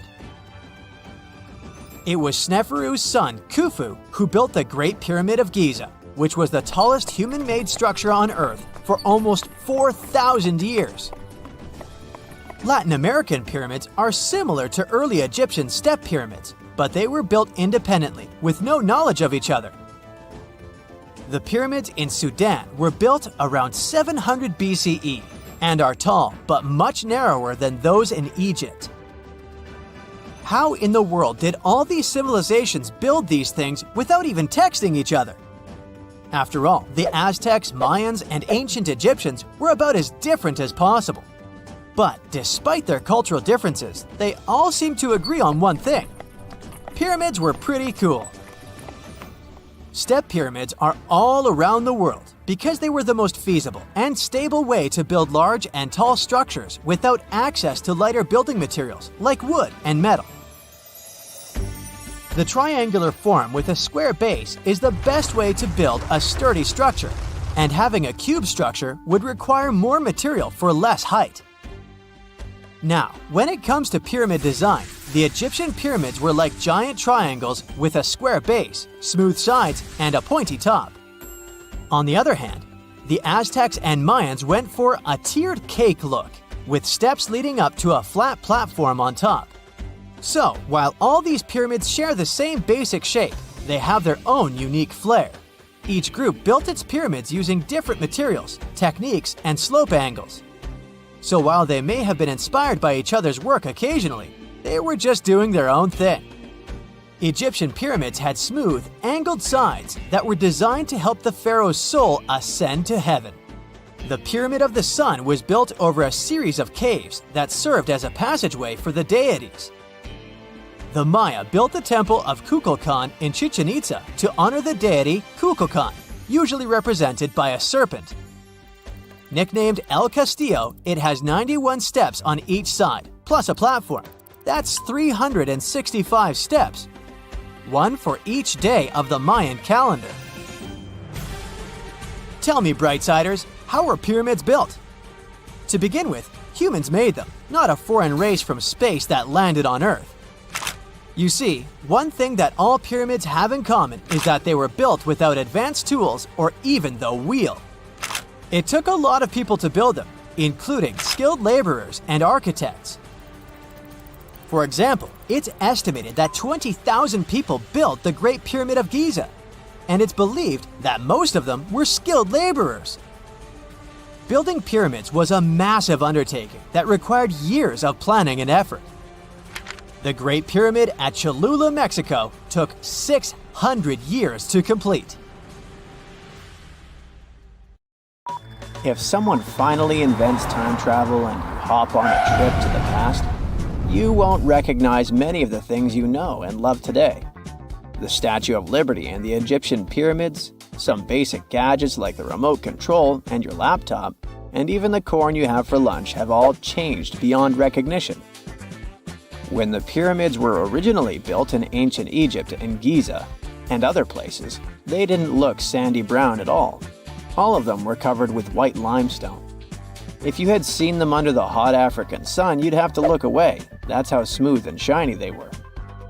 Builders used around 6 million tons of this material for the Great Pyramid of Giza alone. It's the largest one you can still see on your trip to Egypt. The local rules were quite a thrifty crowd, and they reused some of the casing stones for other construction projects. A massive earthquake in the 14th century has also loosened some of the stones, so you won't see a lot of limestone, but some of it is still there, on top of the Pyramid of Khafre in Giza. It looks like it has a second peak on top of the first. In ancient times, all pyramids used to have capstones called pyramidions, covered in a mix of gold and silver. Most of them have been lost over the centuries, but you can still see a few of them at museums. They show images of Egyptian deities. The pyramids were probably modeled after a sacred pointed stone, the benben. It represented the rays of the sun. Now, lifting heavy rocks wasn't so simple without the tech we have today. I guess you'll agree with me if you helped your friends move at least once, and they made you carry the couch. But those smart Egyptians of the past thought of that and chose the pyramid shape. It lets the weight distribute evenly throughout the whole thing. The Statue of Liberty has also had a major makeover since it was first unveiled in 1886. Believe it or not, it used to be a shiny brown color, just like a penny. 20 years later, it changed its color to green. It wasn't a fashion statement, but a chemical reaction. The statue is covered with hundreds of thin copper sheets. When copper reacts with air, it naturally forms a protective layer called verdigris. This layer protects what's under it from corrosion, and that's why statues and other things made of copper, brass, and bronze can last so long. When Lady Liberty first turned green, people in authority decided it would be a good idea to paint it all over. It was way before social media, so you couldn't just drop an angry comment under the post describing the idea. But they wrote about it in the local newspapers, and the public didn't love the idea. Then the Times interviewed a copper and bronze manufacturer, and he confirmed they shouldn't repaint it, because removing the protective layer would mean destroying the statue. Over the years, people have suggested painting Lady Liberty several times, but no one has ever done it. I don't know about you, but I can't imagine that lady in any other color, so I guess it's for the better. You love bananas as much as I do? Next time you enjoy a juicy soft one, remember you gotta thank selective breeding for that texture. The original wild bananas had many large, hard seeds and not so much delicious pulp. And hey, who doesn't like a sugary watermelon? It has a history of over 5,000 years, and it used to have bitter yellowish white flesh and was really tricky to open. Selective breeding saved the day again, and watermelons got way sweeter. Japanese scientists went further and invented the seedless version. Corn's grandmother is a Mexican grass called teosinte. The kernels in this grass were small and hard to get. Farmers from many thousands of years ago saved the seeds only of those plants that were larger or tastier, or with kernels that were easier to grind. Thanks, my friends, for giving us the corn that's edible and even delicious. And just imagine, wild avocados were so small that they could easily fit in the palm of your hand. The pit in them was so large you wouldn't find much edible material inside. They also had a much harder shell than the ones we're used to. You probably wouldn't get a lot of work done without your beloved computer today, but I can't tell you exactly whom to thank for this invention. The ABC from 1942 is one of the contendants for the title of the first computer. It's short for the Atanasoff Berry computer, named after its inventors at Iowa State University. The ABC weighed over 700 pounds. Yep, yours must be way lighter than that. That big boy consisted of around 300 vacuum tubes and had a rotating drum, a little bigger than a paint can, and had small capacitors on it. A capacitor is a gadget that can store an electric charge, like a battery. The ABC could solve problems with up to 29 different variables to help scientists save some time. Like modern computers, it used binary digits, ones and zeros, to represent all numbers and data. Because of that, it was possible to do the calculations electronically. And now, my favorite part, the ABC finished one operation about every 15 seconds. Just for you to compare, it's millions of operations per second now. Unlike the tech we use today, the ABC did not have a changeable stored program, so the program could only do a single task at a time. An operator had to write down the intermediate answer and then dial that back into the computer. Sounds like another reason to be happy we live in the 21st century. That remote control you use for all sorts of appliances has gone a long way too. Nikola Tesla, who gave us alternating current, designed one of the first wireless remote controls back in 1898. He named his invention teleautomation and demonstrated it on a miniature boat controlled by radio waves. The boat had a little metal antenna attached to it. Tesla sent signals to the boat using a box with a lever and a telegraph key, which was his version of a remote control. Those signals set electrical contacts on the boat into motion and moved the rudder and the propeller, and Tesla was controlling the boat. The concept of the remote control soon spread to other gadgets. The first television remote control followed in 1950. It was designed by the Zenith Radio Corporation, called LazyBone. Don't take it personally, please. This LazyBone had a massive cable that was attached to the TV set, and those who tried it didn't fall in love with the invention because they tripped over that cord. I feel your pain, my friends. If you live or work on one of the top floors, you gotta love this one. Meet the first passenger elevator. It traveled at the speed of 40 feet per minute. Not the fastest, I know, compared to today's record, which is 40 feet per second. But hey, it was built back in 1857 in New York and was more of a tourist attraction than a necessity. The elevator had a steam engine hidden in the basement of a 5-story building. 3 years later, they shut it down because the public didn't appreciate it. Otis Tufts filed the first patent for a vertical railway around the same time. His invention included an actual car with a bench inside for people to sit on. Sounds like a great spot to hang out with friends to me. What do you say? Then they started adding elevators to luxurious hotels around the world. They were entire rooms with a rich design, upholstered seats and mirrors on the walls, and sometimes even a small chandelier. There was an obligatory operator who'd close the door and the car would start its super slow ascent. It was still more about style than about speed, so I guess I'd choose the stairs. Ever since Plato wrote about the allegory of Atlantis, humanity has been fascinated with the possibility of the discovery of a thriving underwater civilization. Fancy joining me on a trip to a few historic underwater sites? Let's see what we can find out about ancient civilizations. The first one on our list is what is being called the underwater Stonehenge. Scientists have recently discovered a mysterious pile of cairns that stretch for miles under the shimmering waters of Lake Constance at the borders of Switzerland, Germany, and Austria. Archaeologists began to explore the site back in 2015, and they haven't been able to understand yet what it was actually used for. What they do know is that there is a 12-mile line of 170 human-made stone cairns under Lake Constance. Scientists say this was most likely the result of a combined work of several villages.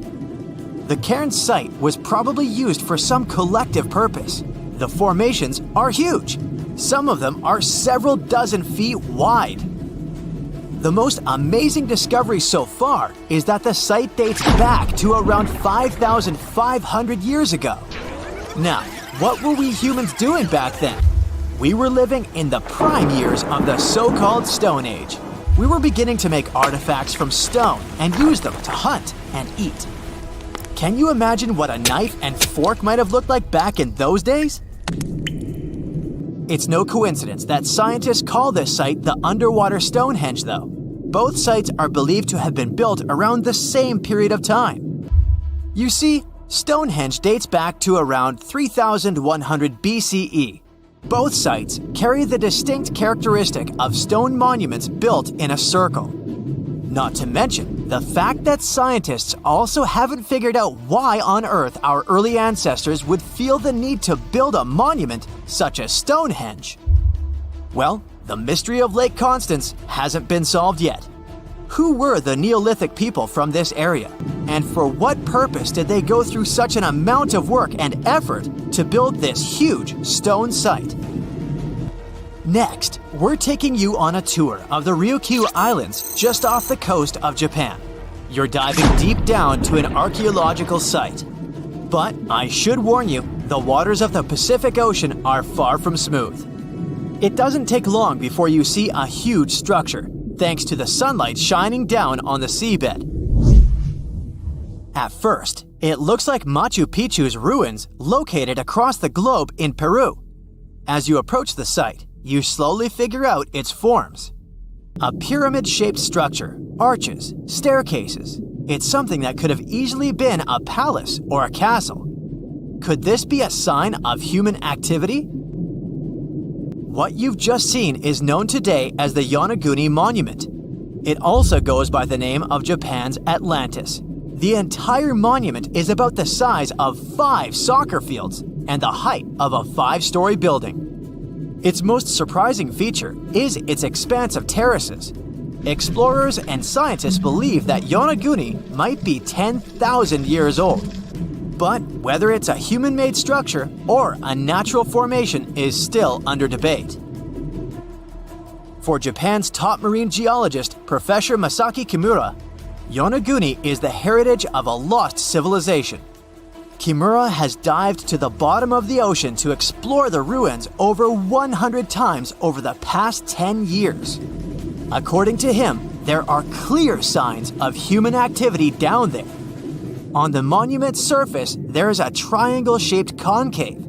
that is a historical symbol of water fountains in the region. There's also a giant turtle carved on the eastern side of the structure. And, according to Kimura, turtles have an important cultural meaning. Several pieces of stone tools have been recovered from the site. Their estimated age is around 10,000 years. However, not all scientists support this theory. For many, Yonaguni is the result of thousands of years of erosion. The fact that the monument is composed of one massive rock leads them to believe it's not human-made. The defined edges and flat surfaces resemble a natural formation in Northern Ireland, known as the Giant's Causeway. The basalt columns look like the ruins of a palace, but they're actually the result of volcanic activity in the region. Now, you're flying to the coast of Greece, 4 hours away from Athens. More specifically, you're in the Peloponnese Peninsula. You dust off an old snorkel and head for a free dive on a bright sunny day. Sometime into the dive, you start noticing patterns on a seabed. 13 feet below the surface, outlines of familiar objects start to appear, one by one. As you continue swimming, what looks like the outline of an entire city emerges in front of your eyes. Are you wondering how water could have taken the whole city? Rocks are perfectly aligned into what appears to be the foundation of a building. This is Pavlopetri, an ancient city you've probably heard about for the first time. It was discovered by Nicholas Fleming, a British oceanographer, when he was on vacation in Greece. He had heard rumors about Pavlopetri's existence and indeed found several artifacts on the seafloor. He went back to the area a year later with the team. They found a site filled with pots, storage vessels, and tools. A kernstone, for instance, is a tool used for grinding grains and turning them into flour. Multiple amphoras indicate that this settlement dates back to the Bronze Age, 5,500 years ago, when people started living in towns.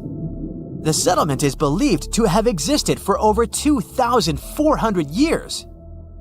Today, Pavlopetri is considered the oldest submerged town ever discovered, and what's impressive is that it wasn't a simple village. It was a vibrant port city with stone buildings, a marketplace, streets, and even squares. The next stop on our voyage is one of today's most famous underwater cities that has been turned into an archaeological park. The city of Port Royal in Jamaica exists only below the surface, but in 1692 it was one of the wealthiest cities in the Western Hemisphere. Port Royal was the center of the British Empire at the time and an important trade city that attracted people from all over the region. It was also home to real-life pirates of the Caribbean. On the morning of June 7, 1692, the people of Port Royal met a different fate than they had probably expected. The city woke up shaking. People were thrown out of their beds by the power of a massive earthquake, ranking 7.5 on a Richter scale. One survivor said he had seen Earth opening up and swallowing the whole town. What he said could be true, as the city was mainly built on sand. The ground swallowed buildings, roads, you name it. Geysers erupted, and finally, waves as big as 10-story buildings hit the city. About 33 acres of the city disappeared under the water. Amazingly, most of its 17th century remains are still in good condition under 40 feet of water.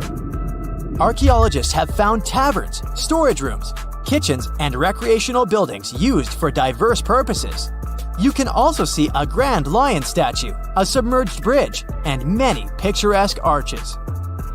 Of course, I saved the best for last: India. Just off its coast lies another sunken marvel. A site known as the Lost City of Cambay is located in the Gulf with a similar name. It remained undiscovered until 2001, when the National Institute of Ocean Technology made a routine water assessment. With the help of sonar technology, which sends a wave sound to the bottom of the sea, they found something far beneath the surface. Images showed well-defined geometric shapes spread along a 5-mile stretch. The remains date to more than 9,500 years ago, meaning this civilization was lost at around the end of the Ice Age. Debris recovered from the site included construction material, pottery, beads, sculptures, and even bones. Scientists argue whether these artifacts are indeed from the site, but if they truly are, then the lost city of Cambay might be the oldest civilization in the world.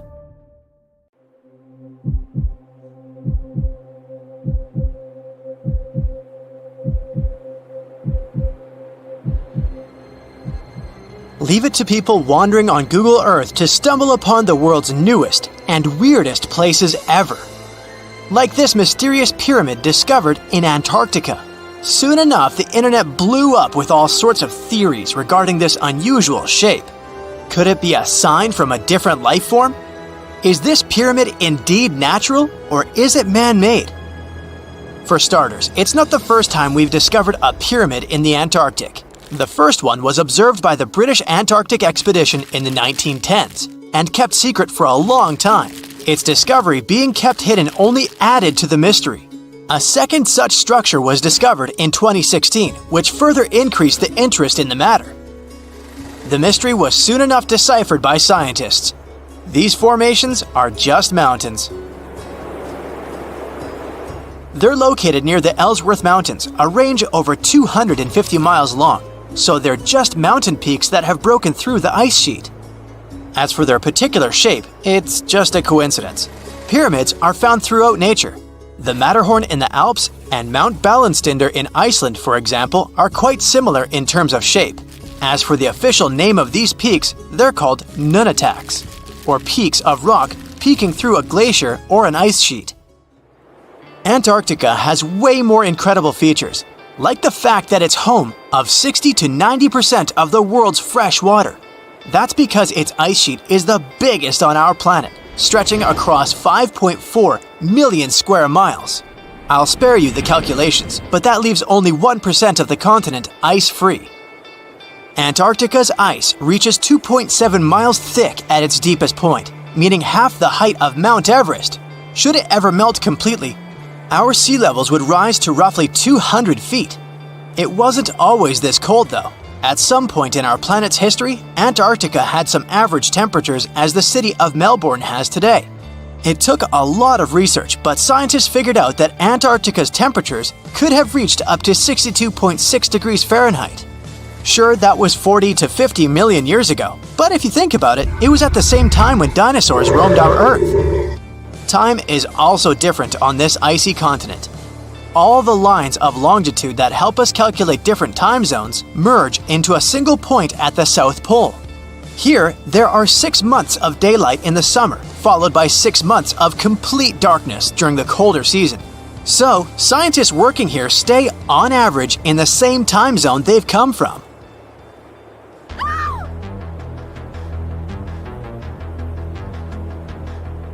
The Blood Falls aren't a chapter of a thriller movie. They are merely a series of waterfalls located in one of the driest regions of Antarctica. They emerge from an underground lake filled with a special type of bacteria. These little organisms use sulfates as fuel instead of sugars, which makes them very intriguing for scientists. The water contained in this lake is so full of iron that it basically just rusts when it meets air. So, the reddish color of the waterfall also gives it its trademark name. The megalodon was the largest predator ever known in our planet's history. In terms of its location, the megalodon lived practically in all waters on our globe, except near the poles. The reason why there were no megalodon teeth found in Antarctica is probably because the gigantic creature was adapted to only warm tropical and subtropical waters. If you plan to visit Antarctica by boat someday, just know you might not get there on a non-metallic boat. The hull of your transportation device must be made of either steel or aluminum to withstand the harsh weather conditions here. Antarctica isn't home to a lot of bugs. In fact, there is only one true species of insect that calls this place home. It's a wingless midge called Belgica antarctica. This fly is so tiny that it only reaches 0.08 to 0.23 inches long, but it's still the Antarctic's largest terrestrial animal. A lot of Antarctic fish also come with an antifreeze substance in their blood. They don't necessarily need it for protection against the cold temperature, but mostly against touching ice. These antifreezes are made up of large glycoprotein molecules. They surround any small ice crystals that may form, making sure they don't spread through the animal's tissues, which could cause a lot of damage. They also create a sort of small pillow blocking the sharp ice crystals, so they're less likely to cause any pain. It also doesn't rain a lot here on this icy continent, but one amazing meteorological quirk of Antarctica is that it's full of diamond dust. This dust is basically small ice crystals that pop out of humid air close to the Earth's surface. Think of it like an icy fog. As they flow through the air and get touched by sunlight, they begin to sparkle, making visitors here feel like they're surrounded by diamonds. It's probably the last place you'd want to go into labor, but in 1978, the first person was born here ever. Emil Marco Palma was its name, and ever since, 10 other people have been born here in Antarctica. There's a lake on this icy continent that is so full of salt, it makes it impossible for it to freeze over, even if temperatures can go as low as 5 degrees Fahrenheit.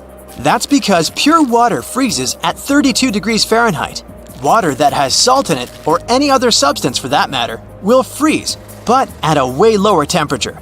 That lower temperature is adjustable depending on the substance itself and the amount that has been placed into the water. Antarctica was the last official continent to be discovered. It remained completely unseen until the 1820s. But it took another 20 years to confirm it was actually a continent and not just a group of icy islands. Just because it's really cold here doesn't mean you can't go on a date here. One December night, an American scientist that was posted in Antarctica logged into a dating app simply out of curiosity. He was certain no other profiles would show up, but to his surprise, he found someone soon enough. Another researcher who was stationed just 45 minutes away, by helicopter of course. They eventually got together and went on the first date in Antarctica ever recorded. Apart from ice, this continent has something else way more abundantly than any other piece of land on Earth: meteorites. If we look at the research done by scientists, meteorites have equal chances of reaching any place on our planet. However, once they go through our atmosphere, the situation is a bit more complex. That's because different climates on our planet, like the humid ones found near the jungle, have a lot of moisture and oxygen, which will corrode most meteorites. The climate in Antarctica is really dry, so the possibility of meteorites corroding is little to none. More so, it's way easier to spot these rocks on the icy white surface of this area than in any other place on Earth. If you're not scared of the cold, you'll surely freak out when you hear about the winds here. That's because Antarctica is for the most part the windiest place on Earth. Wind speeds have been reported here to reach even 200 miles per hour. Hey, how do you feel about taking a trip back in time? We're diving into the history of the Amazon forest to unravel the mystery of its lost cities. Grab your bug spray and hop on. The Amazon forest is the world's largest rainforest. The environment there can be extremely challenging for human life. Yet, the legend goes that the Amazon has been home to sprawling settlements rich in unmeasurable wealth. Could that really be true? Or is that none other than a figment of our collective imagination? The legend of El Dorado might be the myth that started this whole thing. As European explorers began their excavations in American lands back in the 1500s, word got out of an Amazonian civilization that used to paint their leader in gold as an offering to higher powers. The legend of El Hombre Dorado, aka the Golden Man, began to quickly spread around Europe. Explorers got excited at the possibility of finding an infinite amount of gold somewhere deep within the Latin American jungle. And as you can imagine, expeditions to the continent began to multiply with each passing year. It didn't take long before explorers found this civilization. They were known as the Muisca people and were located in Colombia, near Lake Gudavia. The Muisca people had a tradition of painting their leader, aka the Zipa, from head to toe in gold. In a ceremonial gesture, the Zipa would swim into the river, spreading gold dust all over the lake. For the Muisca, this was their way of acknowledging and thanking the higher powers of the universe they believed in. When European explorers heard and witnessed this practice, they were amazed. For them, gold was used solely for commercial purposes as their main currency for trade. This made them think that the Muisca people must have stacks and stacks of gold hidden somewhere in the jungle for them to use it so abundantly. Well, that's how the legend of El Dorado was born. What was once the practice of El Hombre Dorado traveled on word of mouth until it became El Dorado, a fictional city that was most likely to hide piles of gold. The hunt for this city led Europeans to spend large amounts of money to scour the Amazon forest. Unfortunately, all of their expeditions came back empty-handed. That is, if they ever came back at all. Now, jump to the beginning of the 1900s. In England, the Royal Geographic Society, a prestigious British institution, was looking for somebody willing to travel down to Latin America to trace the border between Brazil and Bolivia. More specifically, the part of the border that is nestled deep within the Amazon rainforest. One Sir Percy Fawcett was a Latin American aficionado, and he gladly volunteered to do the job. Oh, it's important to note that the Amazon forest is virtually the size of the continental USA. It sprawls across 8 countries, including Brazil, Peru, and Bolivia. And trust me, getting around is no easy feat. The jungle is covered in dense vegetation, and in addition to that, it's home to insane predators such as anaconda snakes, panthers, crocodiles, piranhas, and so on. But despite all that, Fawcett was very successful in his mapping adventure and seemed to be wanting to come back more. Back in England, Fawcett would scour diaries from other explorers hoping to learn more about the ancient Amazonian civilizations. He would read about the Incas and the Mayans and the great empires they built. He believed that if the Incas were capable of building empires that stretched over 2 million square miles, this could mean that other Amazonian civilizations could have thrived there too. During his research, Fawcett came across a report from a 16th century explorer. The report told of a city deep within the Amazon forest that held unimaginable quantities of minerals, a town that stretched for 15 miles without any space from a house to house. This report fueled Fawcett's imagination to a new extreme. From then on, he became obsessed with finding what he called the lost city of Z. Over years, Fawcett searched the Amazon forest, usually looking for stone ruins that could possibly indicate human settlements. On his later expeditions, he focused on exploring the state of Mato Grosso in central Brazil. He would travel from Europe and into the lower region of the Xingu River. The trip to the Xingu would take him around 14 days on foot. Then, he would set sail in small wooden boats accompanied by local indigenous leaders that knew the region better than anyone. How he communicated with the indigenous population is still a mystery, since they only spoke in local dialects. Some scientists believe that this could have been the real reason why he never found the city. They believed he wasn't able to communicate what exactly he was looking for. And this was not his greatest difficulty. As we've said before, Amazon is not a kind place for its visitors. In his diaries, Fawcett tells of encounters with a 60-foot-long anaconda, which he bravely survived. He writes of endless sleepless nights and waking up with his hands and feet swollen from mosquito bites. Some of his peers said he was invincible and tireless, but the day came during his 8th expedition when he didn't make it back home. Fawcett disappeared without leaving any trace behind. Some even suspect that he was close to reaching his lifelong goal. On the day of his disappearance, he sent an optimistic letter to his wife saying there was nothing to fear, and that he was setting out on a certain final search. Fawcett's failed attempt to find ruins seemed to support what had become a consensus among experts at the time, that this rainforest was too inhospitable to support large, complex societies, let alone cities. Experts were convinced that the Amazon's lost cities were nothing more than fiction. That is, until the 1960s, when modern research began to find evidence that suggested otherwise. Scientists discovered patches of extremely fertile soil. They called it Black Earth. And apparently, they found lots of it in the Amazon, especially alongside rivers.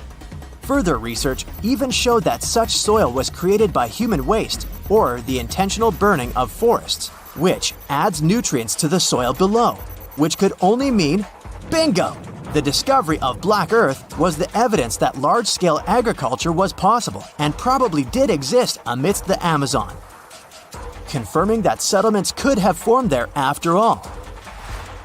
In the 1990s, along the Xingsu River in Brazil, a team of archaeologists from the University of Florida made a remarkable discovery.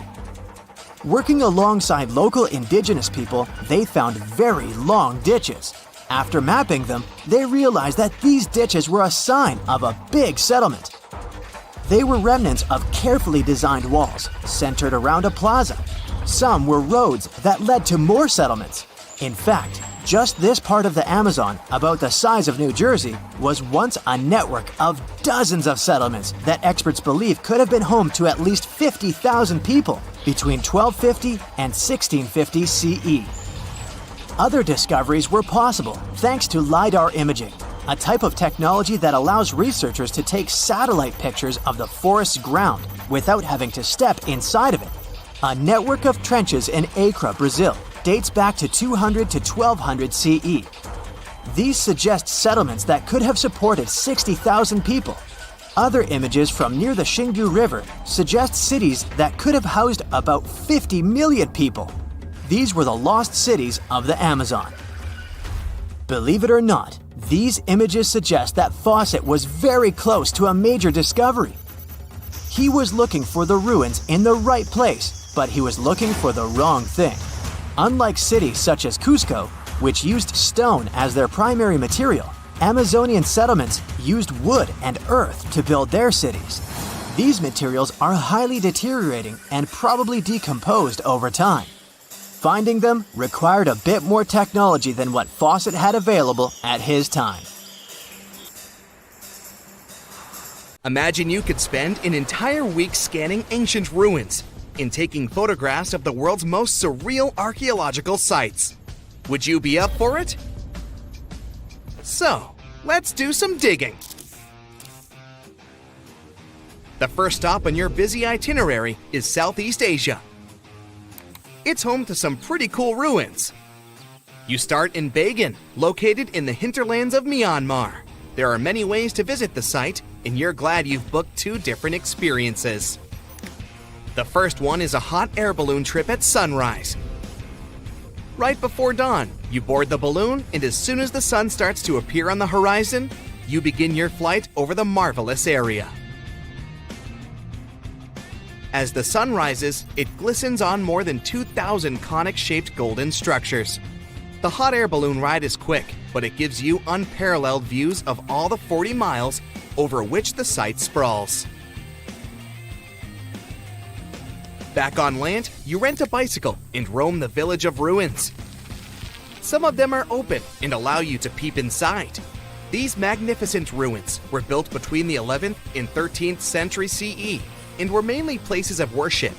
There were originally over 10,000 buildings, but they were gradually deteriorating over time due to earthquakes. Thankfully, the site became a UNESCO World Heritage Site back in 2015 and has since been preserved. Up next, you catch a flight to Cambodia. You take some time to visit Angkor, the world-famous archaeological site nestled deep within the jungle. Good thing you've brought bug spray with you. The city of Angkor was once the capital of the Khmer Empire from the 9th to 15th century. FYI, the word Angkor means capital city in the Khmer language. The city was founded by King Yasovarman I, and it became one of the largest cities in the pre-industrial world. Researchers say nearly 1 million people live there. Until today, Angkor is admired for its stunning architecture. The Khmer style is recognized in the use of huge blocks of sandstone. The towers are believed to have been once decorated with gold. But today, The site is a maze of vine-covered temples.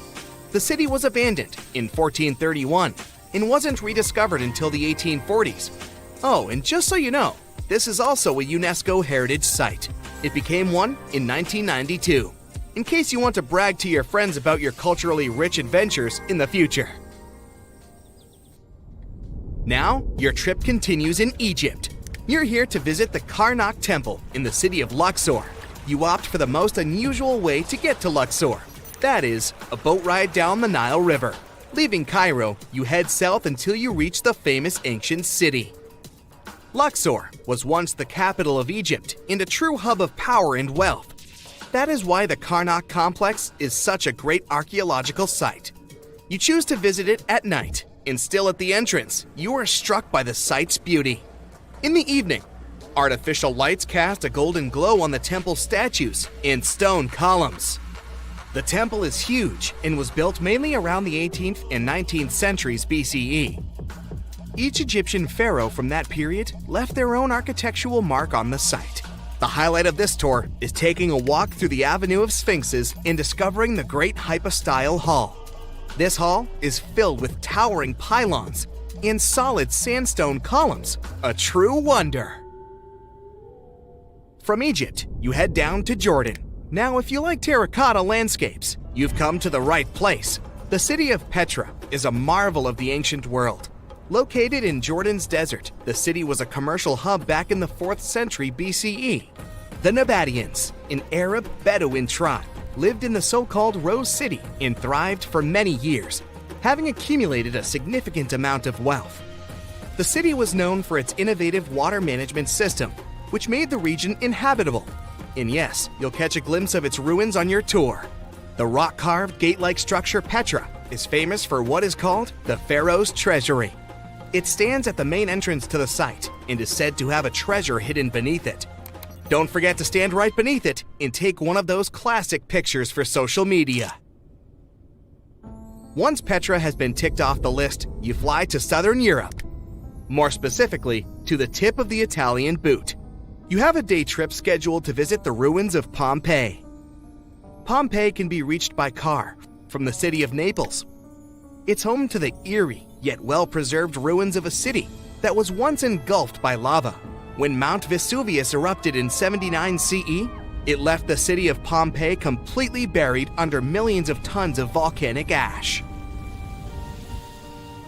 The ancient city was first discovered by beneath the volcanic rock in the 16th century, but it was first cleared from debris in the 1870s. Today, you'll be able to walk down the streets of these ancient Roman ruins and imagine what the town looked like in its heyday. Pompeii was a vibrant and rich municipality. The site's ruins revealed that many areas of Pompeii had boasted impressive bakeries, markets, and even houses with balconies, which were a sign of great wealth at the time. And believe it or not, even some artworks survived the eruption. Archaeologists found well-preserved frescoes and murals with mythological creatures. All this indicates that members of the high society lived there. The city even had thermal baths and showers made from luxurious materials. While you're still in Europe, you'll hop over to visit the iconic Stonehenge. It's a perfect day trip if you stay in the city of London, just a short train journey away.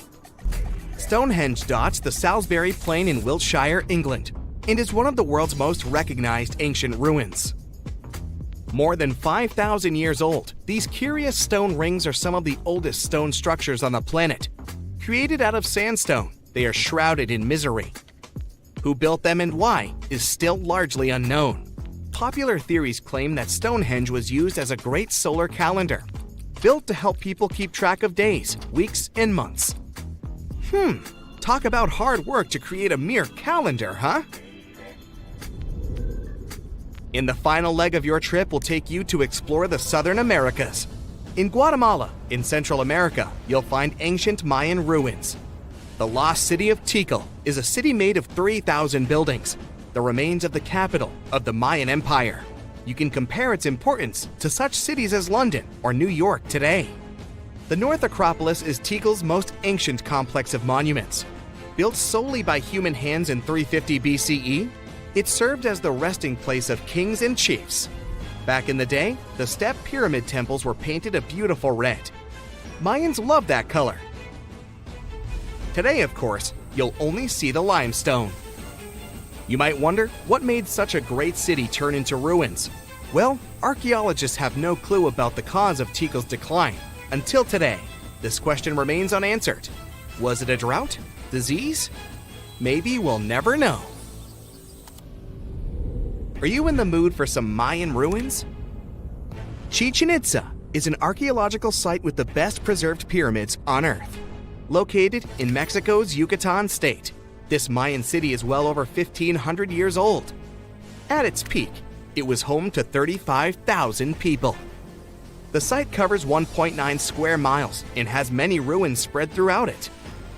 The highlight is El Castilla, a tremendous step temple, rising 80 feet above the ground. Its most peculiar feature is that it has 91 steps on each of its 4 sides, including the upper platform, which makes for 365 steps, the same as the number of days in the solar year. Phew, what an intense trip. Time to head home now and soak it all in. See you next time. So, imagine you're 15 and you get bored of playing video games. Instead, to pass the time, you decide to give some attention to an old hobby of yours, tracking down lost Mayan cities. You've heard that some ancient civilizations are said to have built entire cities based on constellations, so you decide to check out whether that was true for the Mayans. You find a book containing all the constellations the Mayan civilization believed to exist. You open good old Google Maps and map every ancient Mayan city discovered to date. You start seeing that this information actually matches. And truly, the biggest ancient Mayan cities correspond to the brightest and biggest stars of the Mayan constellations. Okay, this is getting interesting. You manage to map out over 100 ancient cities when you suddenly notice something strange. There's an area in the Yucatan Peninsula in Mexico where archaeologists have unearthed 2 Mayan cities. But on the constellation map, there are 3 stars. Could this mean there is a long-lost city waiting to be discovered nearby? You might think this sounds too daydreaming, but the story is actually true. The previous account happened to a Canadian teenager named William Gaddery. The boy is known as a science genius and had even won an award for the constellation theory we presented just now. When he noticed that a 3rd city was missing from the 23rd constellation he was examining, he began to scour the internet for satellite pictures that could help him solve this mystery. He looked into images from NASA, JAXA, a Japan-based satellite company, and Google Earth. These images were still insufficient to answer his questions, so he reached out to a friend inside the Canadian Space Agency. His friend provided him with state-of-the-art satellite imagery that gave him the answer he was looking for. According to the images, there is a large square area right on the border of Mexico and Belize, which looks like the remains of a city. William took the images to a remote sensing expert known as Dr. Armand Laroque from the University of New Brunswick. They studied the images thoroughly and concluded that the area could be housing 30 buildings and even a large pyramid. The scientific and archaeological community went crazy with the 15-year-old's discovery. Could this really be true? Some background. Lost Mayan cities began to be unearthed in the mid-20th century. Since then, ruins from cities such as Tikal, Palenque, and Uxmal have been rediscovered. The Mayans were one of the biggest pre-Columbian civilizations living in the Americas. They began to settle in the area as early as 1500 BCE. Experts believe that, at its height, the Mayan civilization consisted of over 40 cities with a population of millions of people. That's a crowd. And their cities were pretty interesting. Their civilization spanned over Mexico's Yucatan Peninsula, Guatemala, and Belize. They survived mainly on agriculture, so they developed a complex irrigation system in most of their cities. They built a series of ceremonial buildings, pyramids, plazas, and even courts for ball games. The Mayans were keen pyramid builders, but they also developed an advanced astronomical system. With whatever ancient technology they had, they were able to predict the exact location of planets, such as Venus and Mars, and they were able to predict the exact dates of eclipses. That's why the methodology William used to discover this long-lost Mayan city was unusual, but not completely surreal. The Mayans were keen astronomers, so it wouldn't be too strange that they built their major architectural feats in relation to the sky, would it? And they wouldn't be the first ones to be doing so. There is a famous fringe of Egyptology dedicated to studying how the Giza pyramids were built in perfect alignment with the Orion constellation, meaning that each pyramid was purposely built to align with one of the major stars of Orion's belt. According to William, he first had the idea to look at the Mayan constellations because he couldn't understand why the Mayans built their cities where they built them. Most major cities, such as Chichen Itza and Uxmal, aren't near any rivers or significant bodies of water. Instead, they're built on marginal lands and on top of mountains, which confused the 15-year-old. His next thought was that it might have something to do with astronomy. William named the new city he discovered Mouth of Fire, which is also my nickname, and he even won a merit award for his hard work.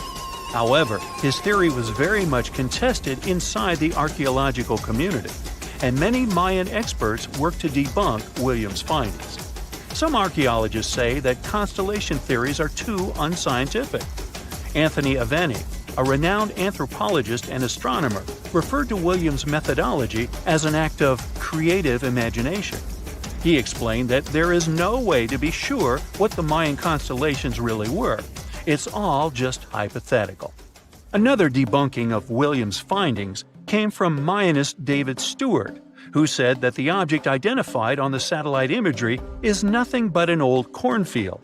His claim was supported by an expedition that took place near the area in 2021, when the archaeologists present reported there was nothing at all in this area.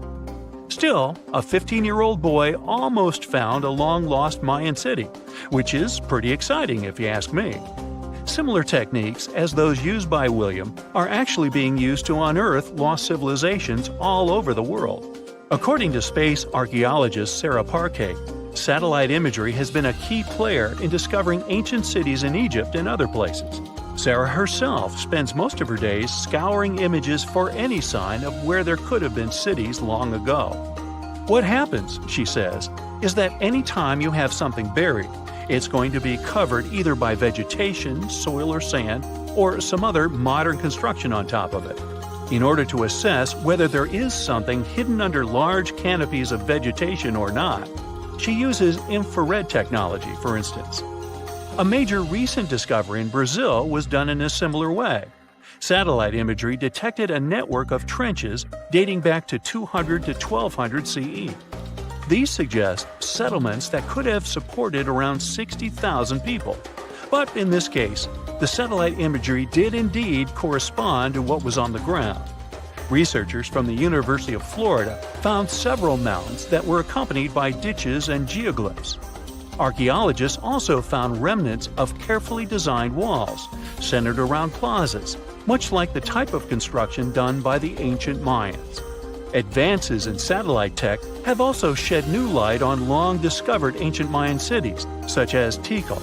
Located in the heart of the Guatemalan jungle, Tikal is believed to have been the capital of the ancient Mayan Empire. At its height, it was comparable in importance to cities such as London or New York in today's world.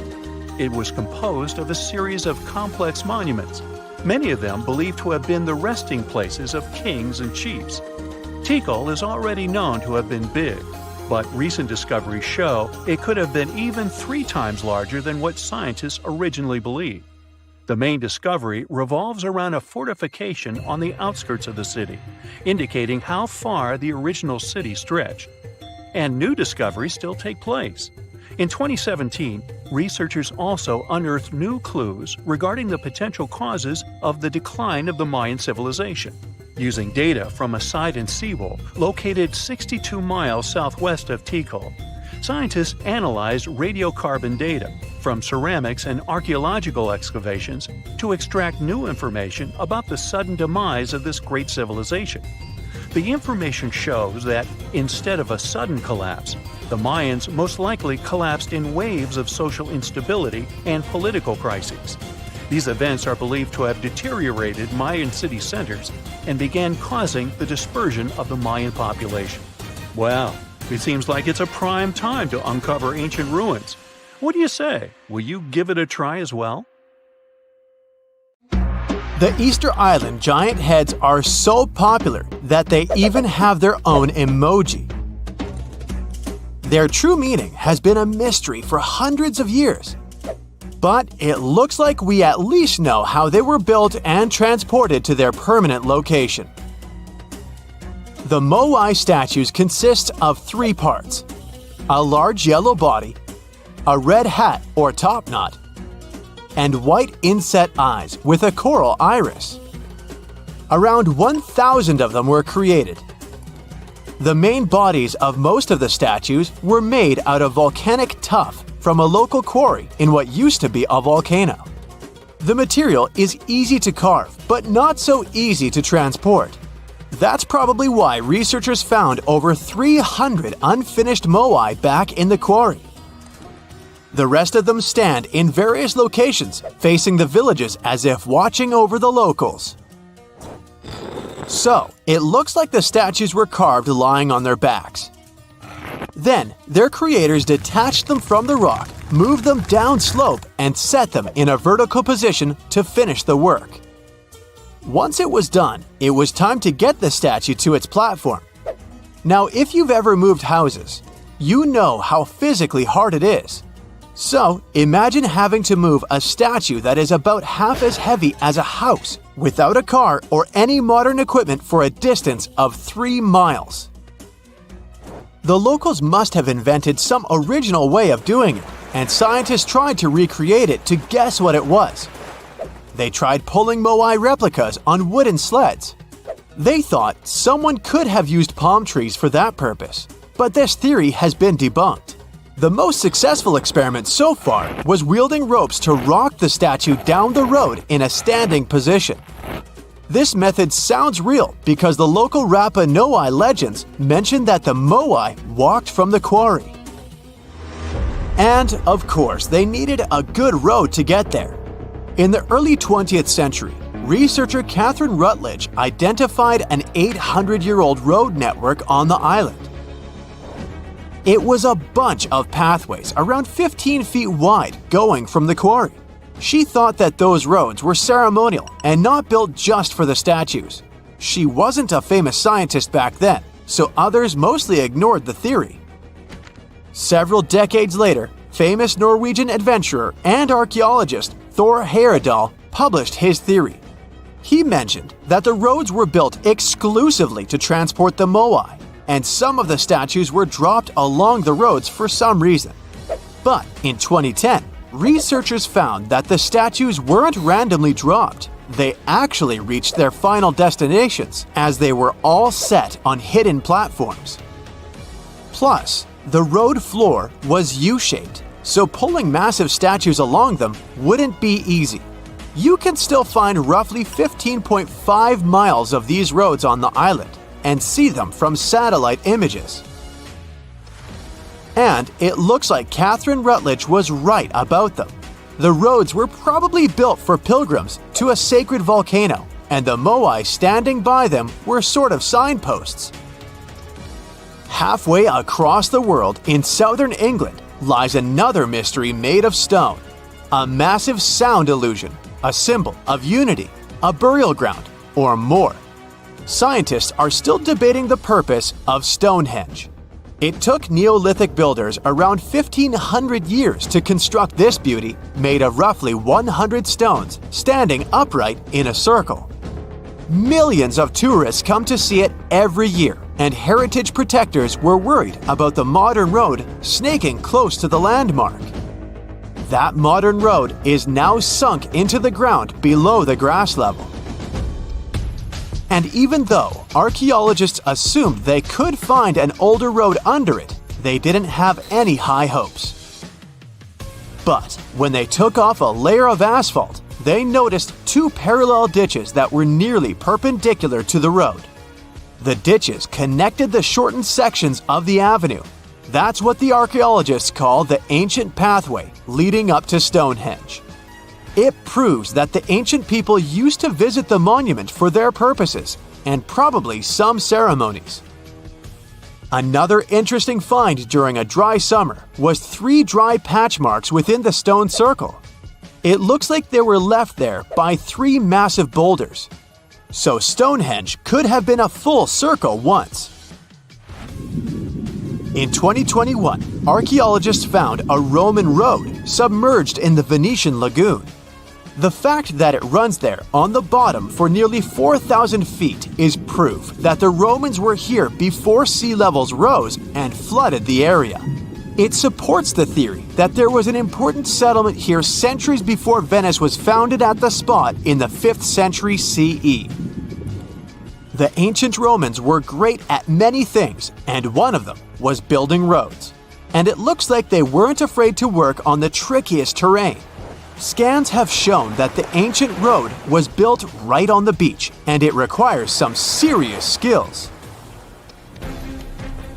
Imagine a village from over 1,000 years ago frozen in time. There's still half-eaten food on the tables and personal things left in a rush. It's all preserved so well because it's covered by volcanic ash. Researchers found this village in 2011 in modern-day El Salvador. They believe there was a mass celebration in a Maya village called Ceren over 1,400 years ago. The whole village was there, preparing the main temple for a ritual when a nearby volcano erupted. The 200-plus residents had no time to rush back to their homes. To save their lives, they had to flee the plaza and run south on a raised road called Sakbe. They managed to escape from the plumes of volcanic ash. In addition to being a superhero and saving all the people, the road had another cool feature. All Sakbe roads had an outer layer of stones, but this one was made of ash. Ironic, isn't it? It proves that the Maya people didn't only use stones to build their roads. Archaeologists discovered several coins in Jerusalem when they were excavating an old street. When they saw the minting dates, they realized the road was built when Pontius Pilate was the Roman governor of Judea. Since he was the local ruler, it's almost clear that he gave the order to build the road. The pilgrims most likely used this road to reach the Temple Mount for worship. The pathway, which was laid with over 10,000 tons of limestone, was almost as broad as a London bus is long. It had been there for 2,000 years. It's not common that you find such a luxurious road, and it's not clear why a Roman governor would spend so much money on the road. It was probably his attempt to make the city's population like him. Plus, it was a great way to show he had both money and influence. The Old North Trail is an ancient highway that the inhabitants of North America used for 10,000 years, first on foot, then with dogs, and finally with horses. The first travelers moved around the continent down its paths for thousands of miles long before the first Europeans arrived, and even during the last ice age. They used it to carry trade goods, visit relatives, find a mate, or just explore. Researchers keep finding evidence that the stories and legends of the Blackfoot Indians about this trail are real.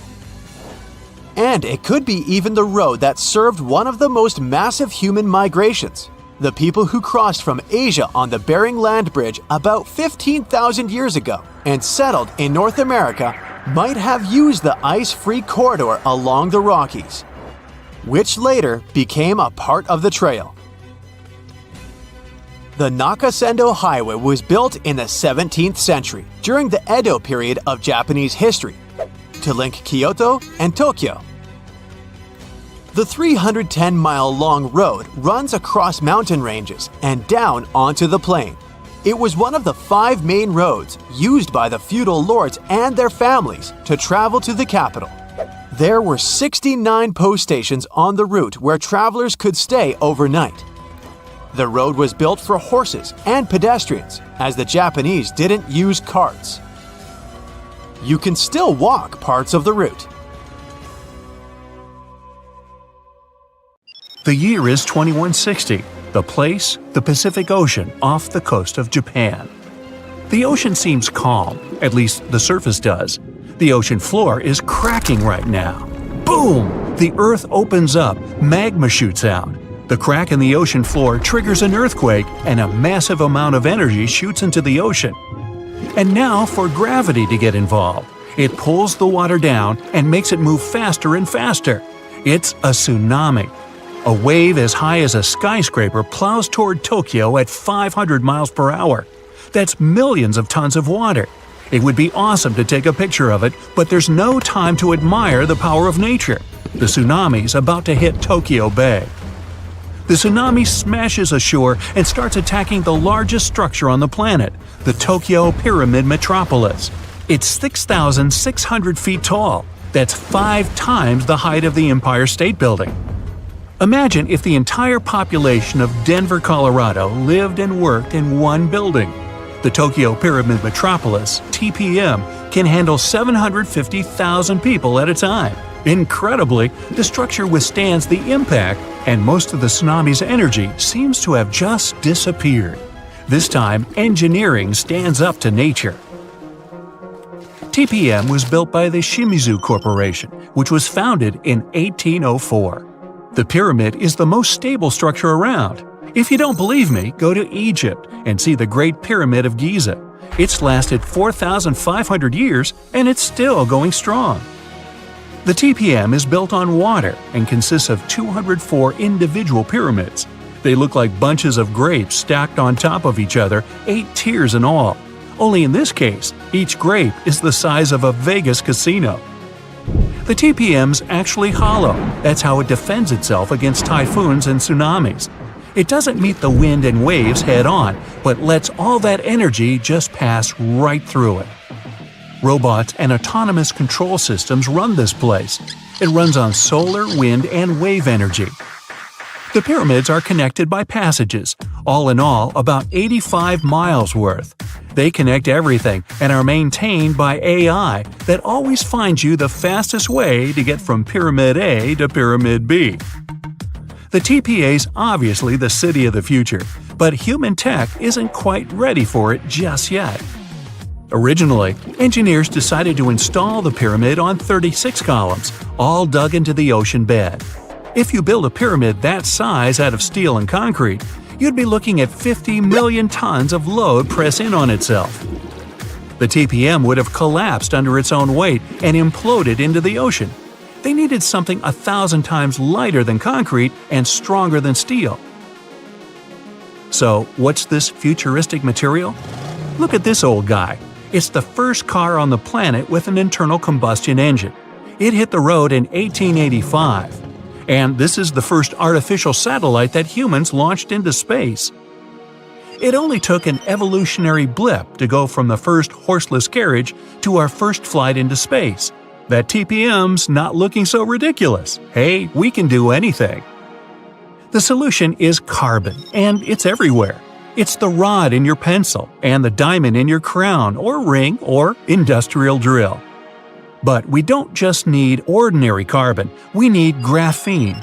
It's a type of carbon we can make nanotubes out of. They're thinner than a human hair, but 400 times stronger than steel. And most importantly, they're light. Nanotubes aren't affected by chemicals, oxygen, or water. Perfect for the TPM. That's just a fancy way of saying the thing's not gonna rust. Shimizu has plans for a power station on the moon, an underwater city, transforming the Sahara Desert into a huge oasis, and much more. But they aren't the only ones changing the planet. The Netherlands is the size of 2 New Jerseys, and about 30% of it is below sea level. To protect their country from water, the Dutch built dams, lots of them. But that's just defense. In 1986, they decided to go on offense and take back some of the land from the sea. The first dam was 19 miles long. It basically turned a bay into a lake. The second dam sealed the deal. After 42 years of work, the Netherlands got itself a whole new province larger than Los Angeles. Humans have done the same thing all over the world, like in Hong Kong, the Philippines, Italy. Hey, take that, water! What about building stuff on land that's already land? Before NASA's missions to Mars, the most expensive project in history was the construction of the interstate highway system in the United States. It took about 35 years to finish.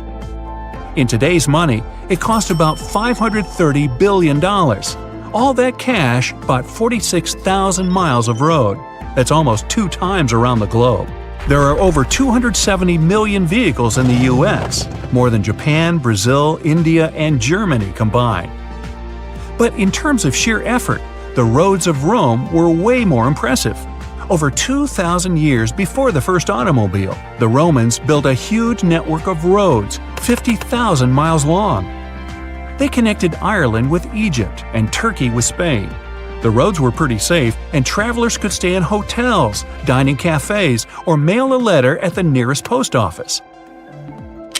Only about 30% of the Earth's surface is land. The world's oceans, rivers, and lakes are full of life, and it seemed like a ridiculous task to catalog everything living in there. But 2,700 scientists from 80 countries decided to team up to do it. The cost? $650 million. Those scientists spent 10 years searching for old and new species. It was one of the biggest science projects ever attempted. They even discovered about 6,000 new species of fish, squid, and algae. The Great Wall of China is huge. 13,000 miles of walls, natural barriers, and trenches. That's about 2 times the distance from Alaska to Australia. They built it over a period of 2,000 years, with no trucks, bulldozers, electricity. Just raw people power. Modern China's not exactly dropping the ball. In 2 years, China used more concrete for construction than the US ever did. I mean ever. Roads, cities, airports, everything there is huge. The Three Gorges Dam is definitely the new Great Wall of China. Over 7,600 feet long and 600 feet high. You're looking at 3 times more concrete and steel than the Hoover Dam. It's the largest concrete structure in the world and cost about $37 billion. More than 1 million people had to pack up and move to make way for it. Switzerland has the longest and deepest railway tunnel on the planet. Under the snowy Alps, builders dug 35 miles of tunnels. Every day, 200 freight and passenger trains pass through it. The amount of rock they took out to make the tunnel is about the same as 5 Great Pyramids. The whole thing cost about $12 billion. Egypt's one of the oldest nations on the planet, but now they're building one of the newest cities. It's going to be about the size of Singapore and filled with 6 million lucky people. There's going to be apartments, government buildings, entertainment, even an opera house. Oh, and a park that'll make Central Park look like someone's backyard. When it's finished, it'll be Egypt's new capital. So why bother? Well, by 2050, Cairo's going to have about 40 million people in it. Looks like they'll need more than one new city. The first flights to the moon cost about $280 billion in today's money. But SpaceX isn't letting price get in its way. The company plans to build a colony on Mars with a population of 1 million by 2050. They claim that once the program starts, you'll be able to buy a ticket to Mars for as little as $100,000. But the biggest science project ever is definitely the International Space Station. It weighs as much as 2 Boeing 747s and zooms through space at the speed of 17,500 miles per hour. That pencils out to be 5 miles per second. The station orbits the Earth 16 times per day, and it doesn't come cheap. Luckily, a whole bunch of countries share the bill, but it's definitely the most expensive room service anywhere in the galaxy. It costs $10,000 to deliver a bottle of water from Earth to the space station. Hey, at that price, I think it's important to ask, sparkling or still? You are lost deep within the jungle in the Yucatan Peninsula in Mexico. There are strange noises all around you, and to make it worse, the sun is setting. Soon, you'll be alone in the middle of an unknown rainforest. Guess it was a pretty bad idea to come looking for El Dorado on your own, wasn't it? You keep walking as fast as you can when suddenly, wait! What's this you're seeing? It looks like large stairways made out of stone. This definitely doesn't look natural, so you take a picture. Maybe you didn't strike gold, but you might have just found something relevant. Congratulations! You found Acropolis, a long-lost Mayan city, hidden 37 miles into the jungle. The name literally translates to stone column. Stone was probably in at the time, so these guys used a lot of it to build their pyramids, houses, and even ball courts. If you ever thought that Europeans invented ball games, think twice. Mayans love to play ball games for recreational purposes. Acropolis is part of a series of other long-lost Mayan cities that are being discovered with the help of new technology nowadays. We'll talk more about the other ones in a jiffy.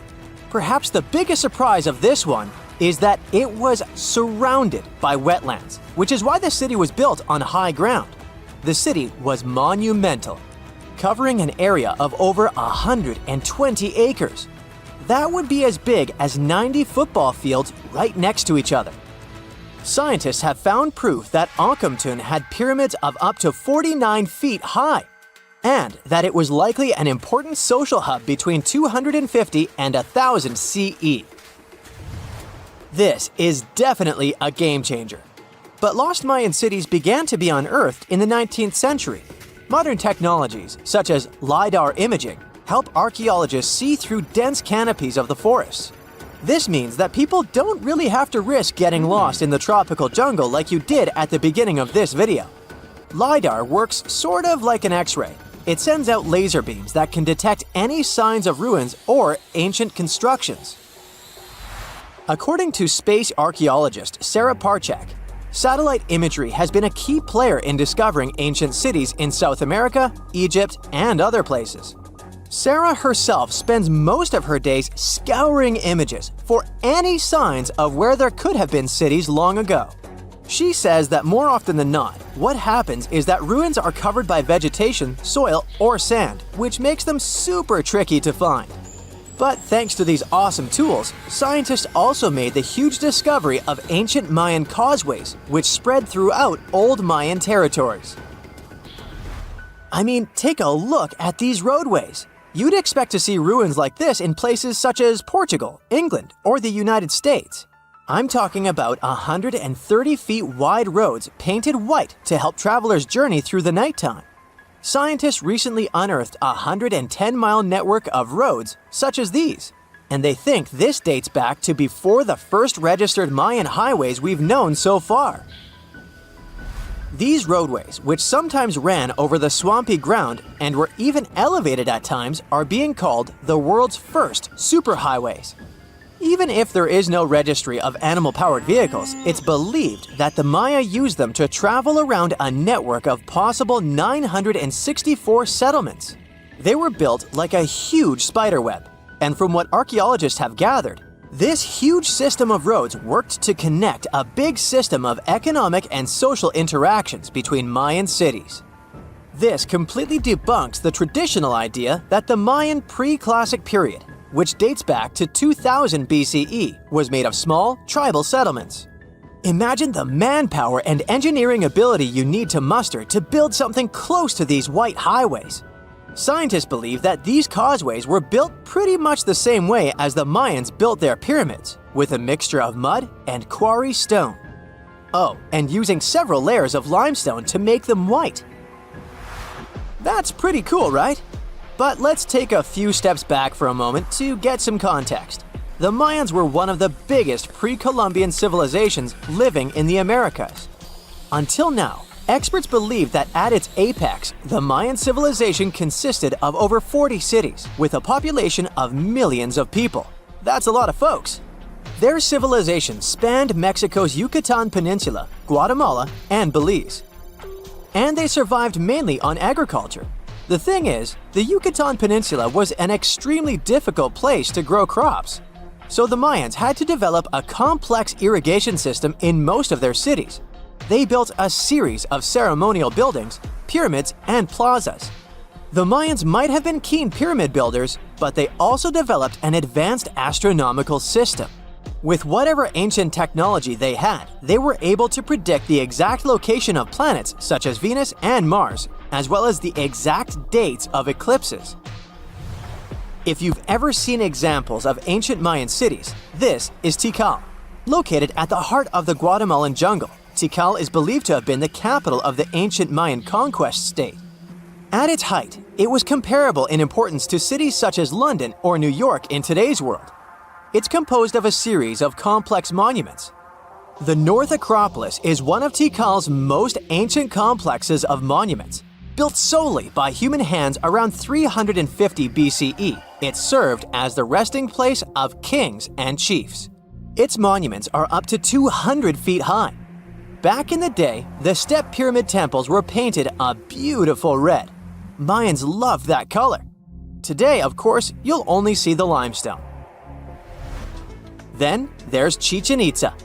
It's got one of the best preserved pyramids on Earth to date.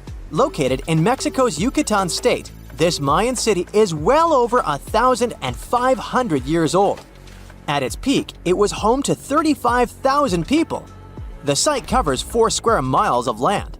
The highlight is El Castillo, a tremendous step-like temple standing 80 feet above ground.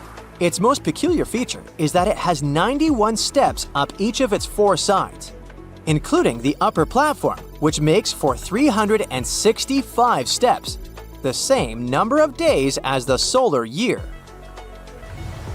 You can see that these folks were a pretty big deal, huh? That's why nobody can really understand what happened to them. There's a big lack of evidence on the decline of this almighty empire. What could have been the cause of their demise? Was it a drought? New research in 2017 did bring some new discoveries into the mix. Using data from a site at Ceibal, located at southwest of Tikal, scientists analyzed radiocarbon data from ceramics and archaeological excavations to extract new information about the unexpected demise of this great civilization. The information shows that instead of a sudden collapse, the Mayans most likely fell in waves of social instability and political crises. These events are believed to have deteriorated Mayan city centers and began causing the dispersion of the Mayan population. It's hard to pinpoint the exact causes, though. But hey, recent discoveries are shedding a big light on humanity's past. Not only about the Mayan Empire, but about other long-lost civilizations of South America. A major recent discovery in Brazil was done using satellite imaging technology and is also shocking scientists. Some images from near the Xingu River, also in the Amazon, suggest that cities of millions of people might have existed inside the jungle, way before our modern civilization ever existed. I mean, if this doesn't shock you, I don't know what will. Satellite imagery also detected a network of trenches, dating back to 200 and 1,200 CE in the Bolivian Amazon forest. These proofs suggest settlements that could have supported around 60,000 people right in the middle of the Amazon forest. When researchers from the University of Florida went on ground to check the satellite information, they were shocked to find several mounds that were accompanied by ditches and geoglyphs. Archaeologists also found remnants of carefully designed walls centered around plazas, much like the type of construction done by the ancient Mayans.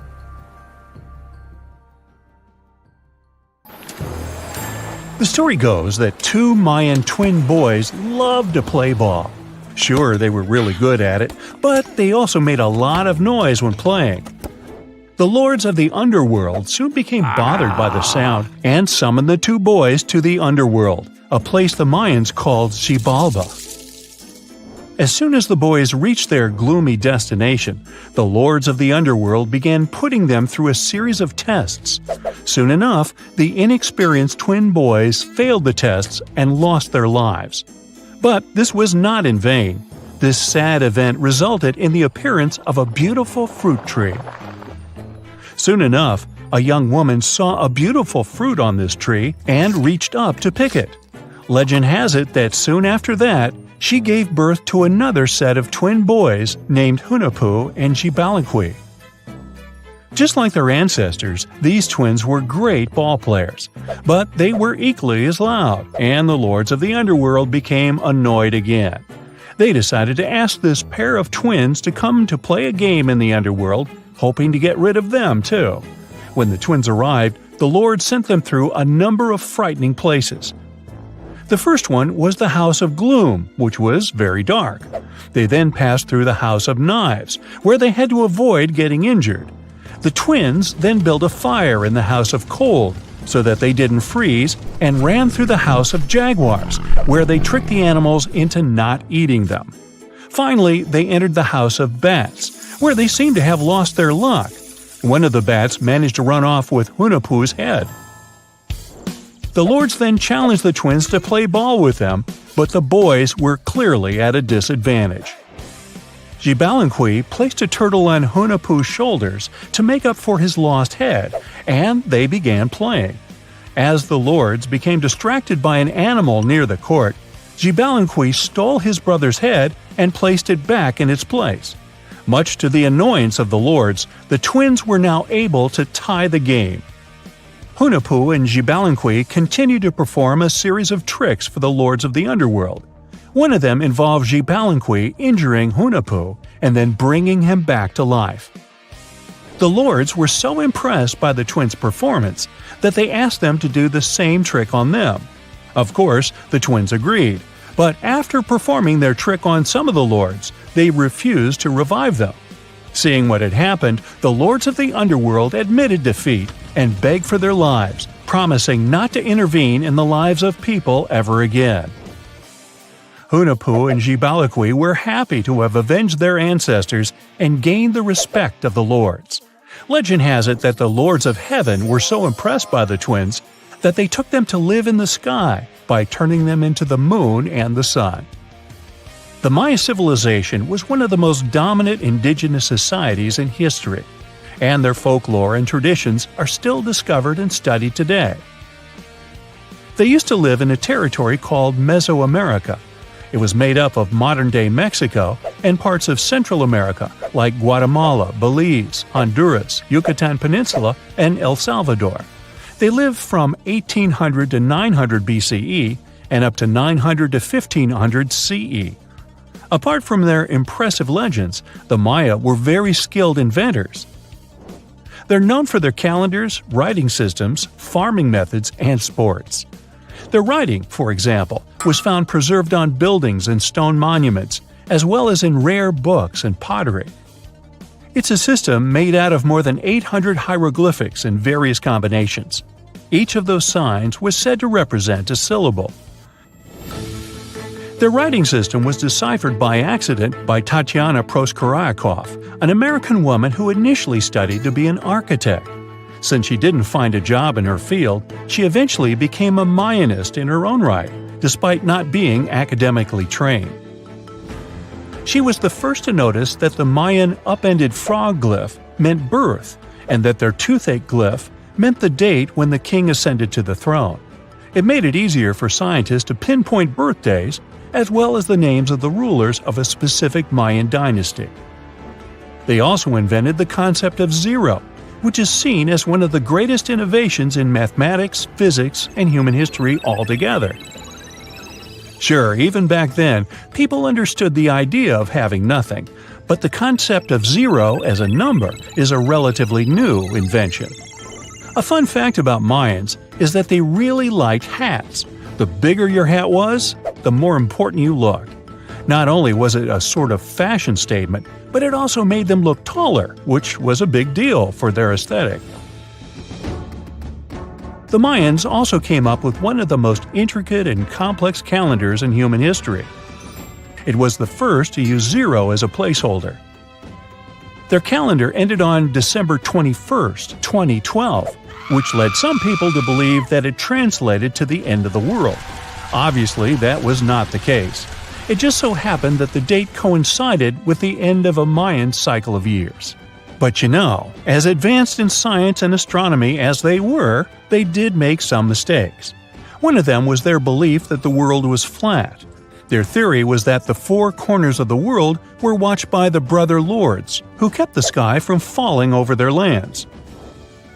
Hats off for their menus, though, as they were well-known chocolate eaters. They turned eating chocolate into a form of art.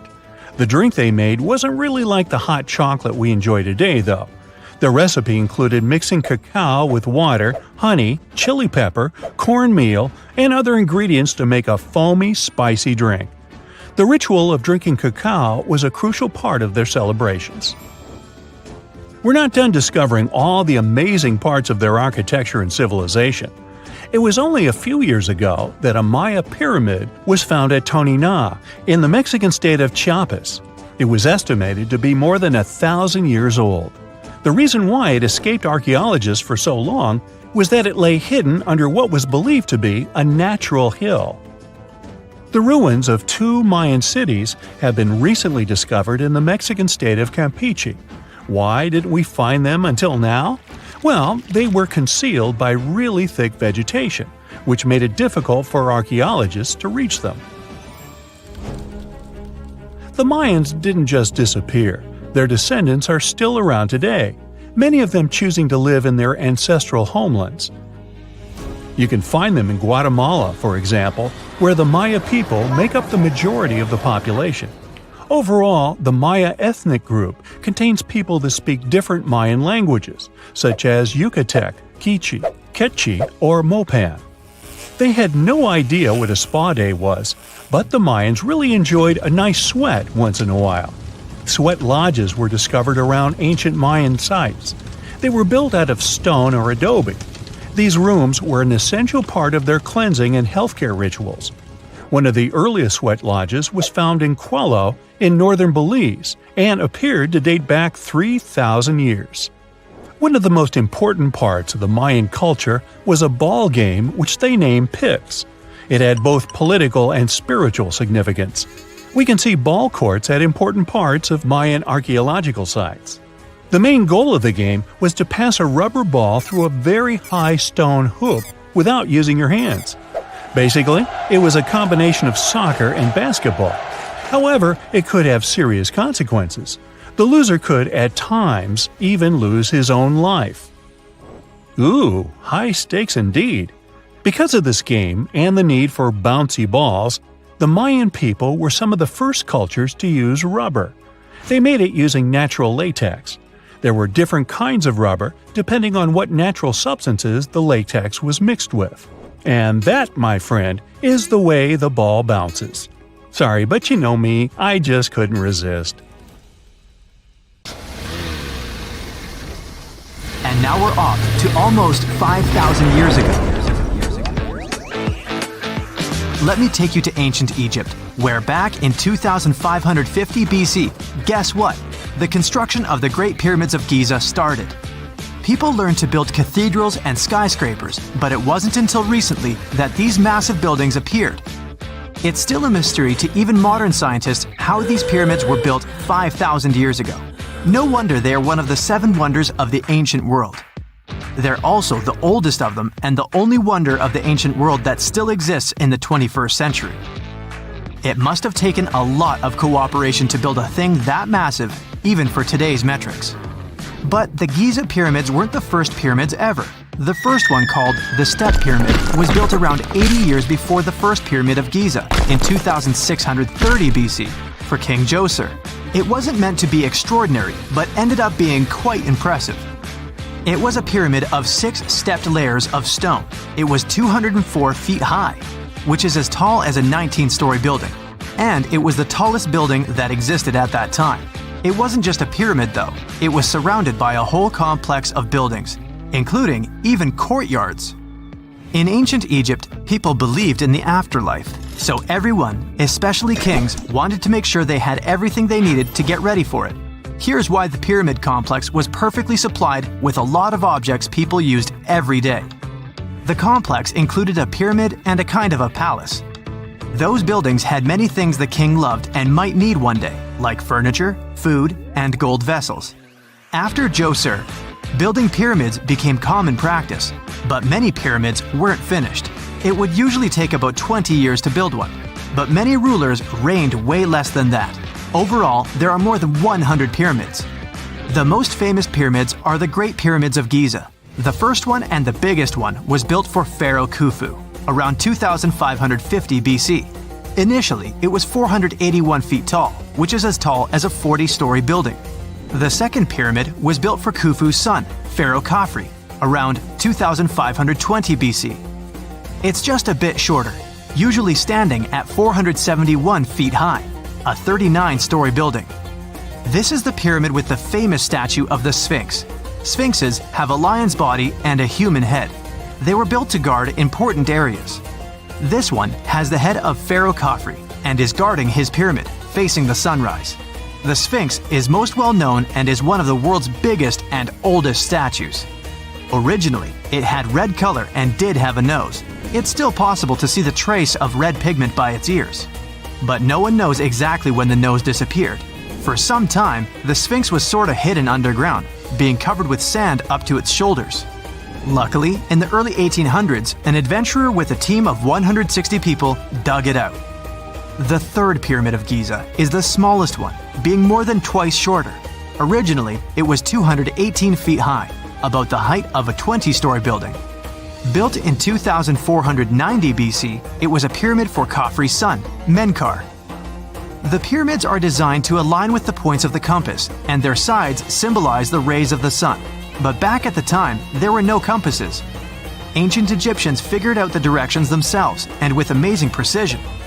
To align the pyramids, they used two constellations. Originally, the pyramids were covered in smooth white limestone and had a gold-silver top to reflect the sun. Later, the white limestone was taken from the pyramids by other kings and used for other buildings.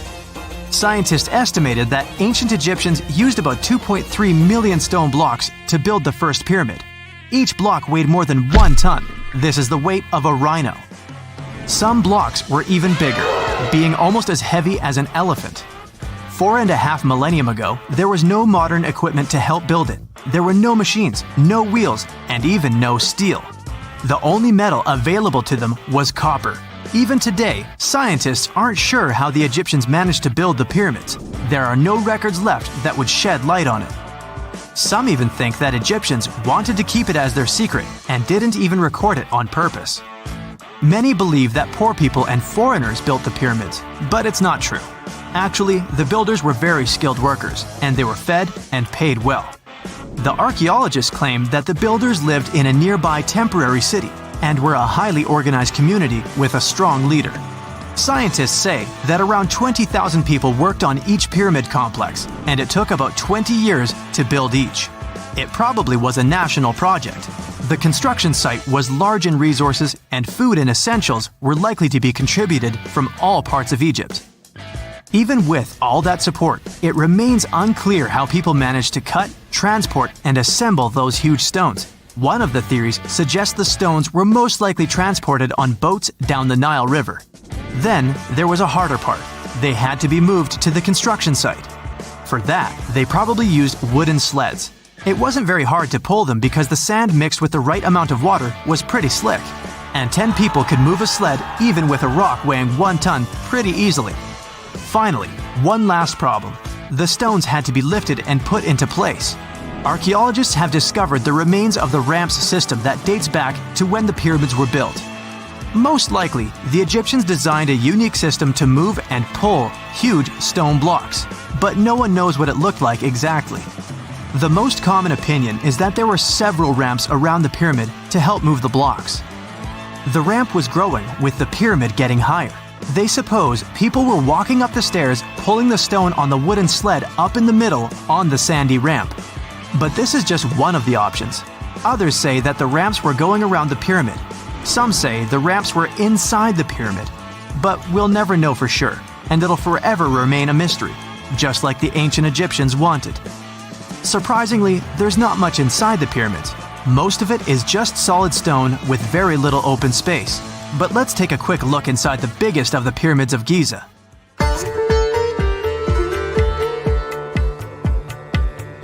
From the entrance, there are 2 stairs, one going down and the other one going up.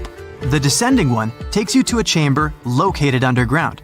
That's where the pharaohs are. but not in this pyramid because Khufu wanted to stay higher. The underground room is partly unfinished. The room with Khufu's sarcophagus is called the King's Chamber. It's upstairs and then through the tall and long Grand Gallery. Below the King's Chamber, there's a room called the Queen's Chamber. There are no queens though, and no one is sure why the room is called this. Unfortunately, none of these have any hieroglyphs on the wall. They're just bare. If you want to see them, you should go to the other rooms that are decorated. Those pieces of art are depictions of ancient Egypt's culture and daily life. The texts allow researchers to study their language and grammar. Sadly, the treasures that once were here in the pyramid are long stolen. From that room, there are several tunnels for an unknown purpose. There are many tunnels and passages inside the pyramids. There are many chambers and shafts and secret ways. Scientists have been sending little robots with cameras there for some decades already. And the robots did discover another chamber a bit upstairs with hieroglyphs on the walls. But even today, much of the pyramids is still unknown, and there's no so-called building plan of the pyramids. Egyptians did create a mystery no one can crack for 4,500 years already. Scientists recently started to X-ray the pyramid to learn what's inside it without entering